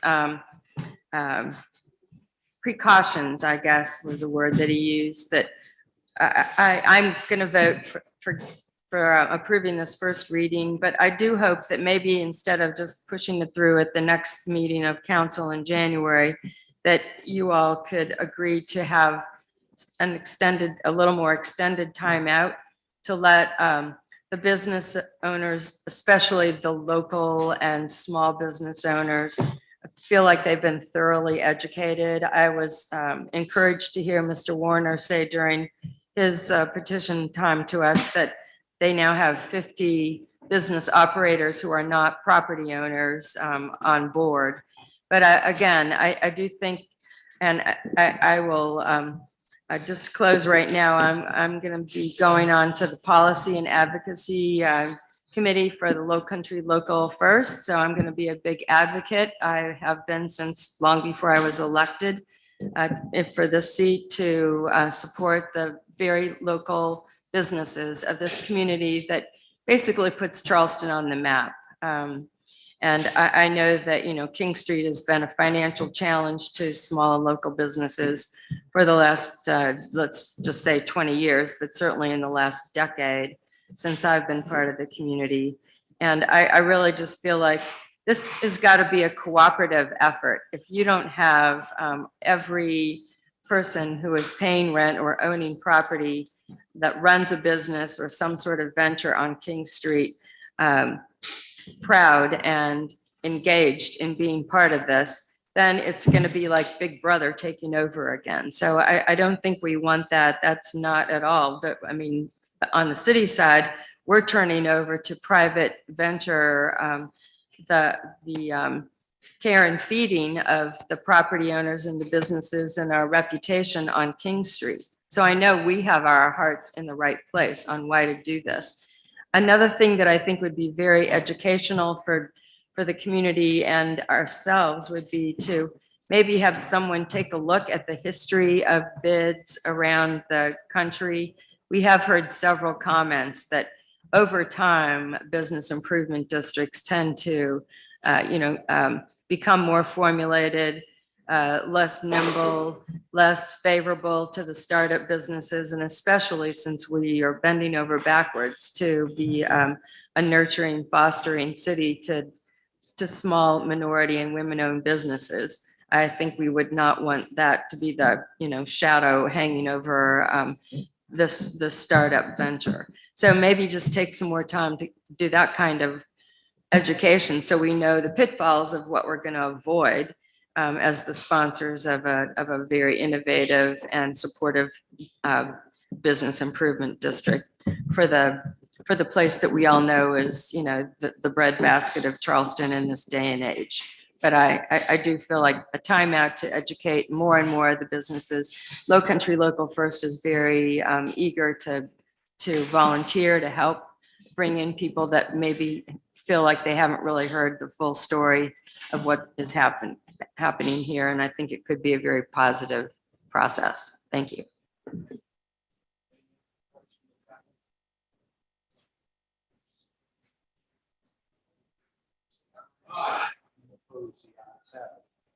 Next, two.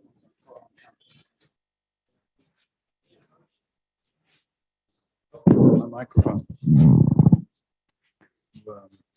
An ordinance to repeal and replace Chapter 2 to adopt Human Affairs and Racial Conciliation Commission. This is an amended version that has been shared with council today.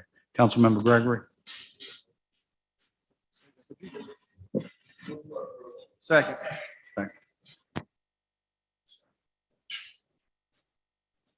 Hearing none, all in favor, please say aye. Aye. Any opposed? Nay.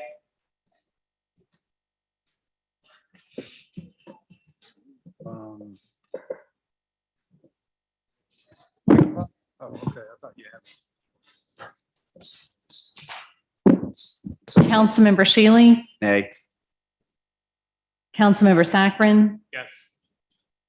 Councilmember Mitchell, Councilmember Brady, Aye. Councilmember Gregory, Councilmember Waring, Councilmember Seekings, Nay. Councilmember Shade, Aye. Councilmember Griffin, Councilmember Appel.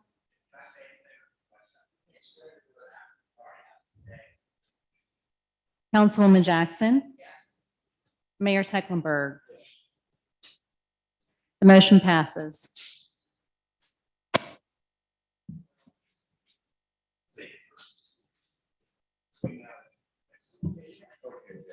Yeah.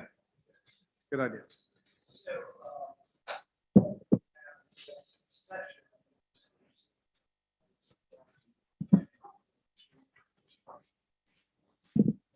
Next, we have an executive session. We have a motion to go into executive session. Before we do, I would like to share with council that this will be the last full meeting for both Councilmember Griffin and Jackson. But I understand that Councilmember Griffin may not be able to join us at the partial next meeting that he would be able to attend. So I'd like to call on Councilmember Griffin. Thank you. And before you speak, I just want to thank you for your service to the city, to your district. We're going to have a nice plaque for you that we plan to have for you at the next meeting. So I'll have to get that to you separately. But Harry, thank you for your service. Thank you so much. I want to thank each and every one of you for the pleasure to serve, along with all the council members that aren't with us today, but I served for my first 2 years. More importantly, I want to thank District 10 for the greatest honor of my young life, and I look forward to seeing y'all continue the great work of our city. Thank you all, and happy holidays to everybody. Great. Thank you.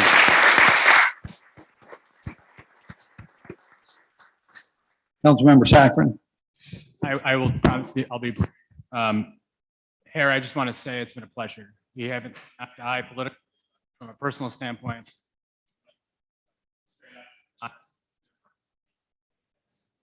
In politics to tell folks that are on the side of the aisle that they respect them, and I just want to say I respect you. I look forward to you doing good things. You got a bright future. You may disagree politically, but you're respectful, and that you can't take that away from anybody. So thank you for being you. Thank you. Councilmember Gregory. You know, they wonder about us and why all the time. I love you too. You know, while we are in different places sometimes, I do think that, you know, your heart is always in the right place. And that's the part of you that I appreciate most of all. You will be missed, okay?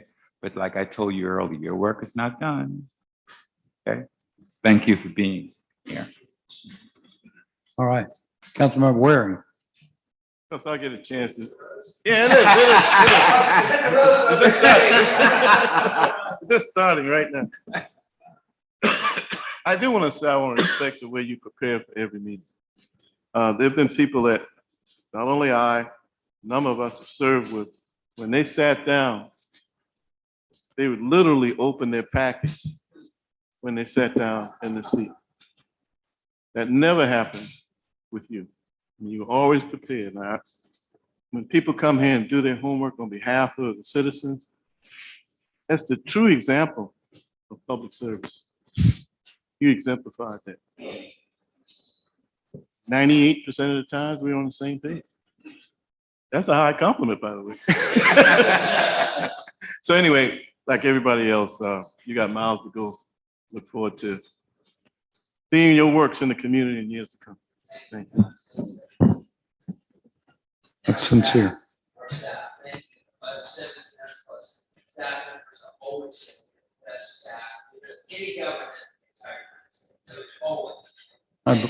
I believe that too. God bless you. Thank you. All right, next we go into executive session. I'm going to restate it's for the purpose to receive legal advice regarding the acquisition of 10 Concord Street. I'm sorry, Councilmember Appel.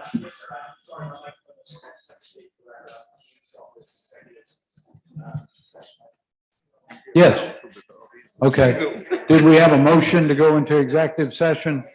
All in favor, please say aye. Aye. Any opposed? Let's meet across the hall in the mayor's room.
All right, can I entertain a motion that we come out of executive session?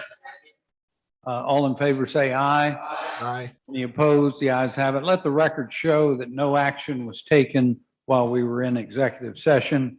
Once again, I want to wish everybody happy holidays and a Merry Christmas. And this is the last meeting for 2021 for the City Council of Charleston. We stand adjourned.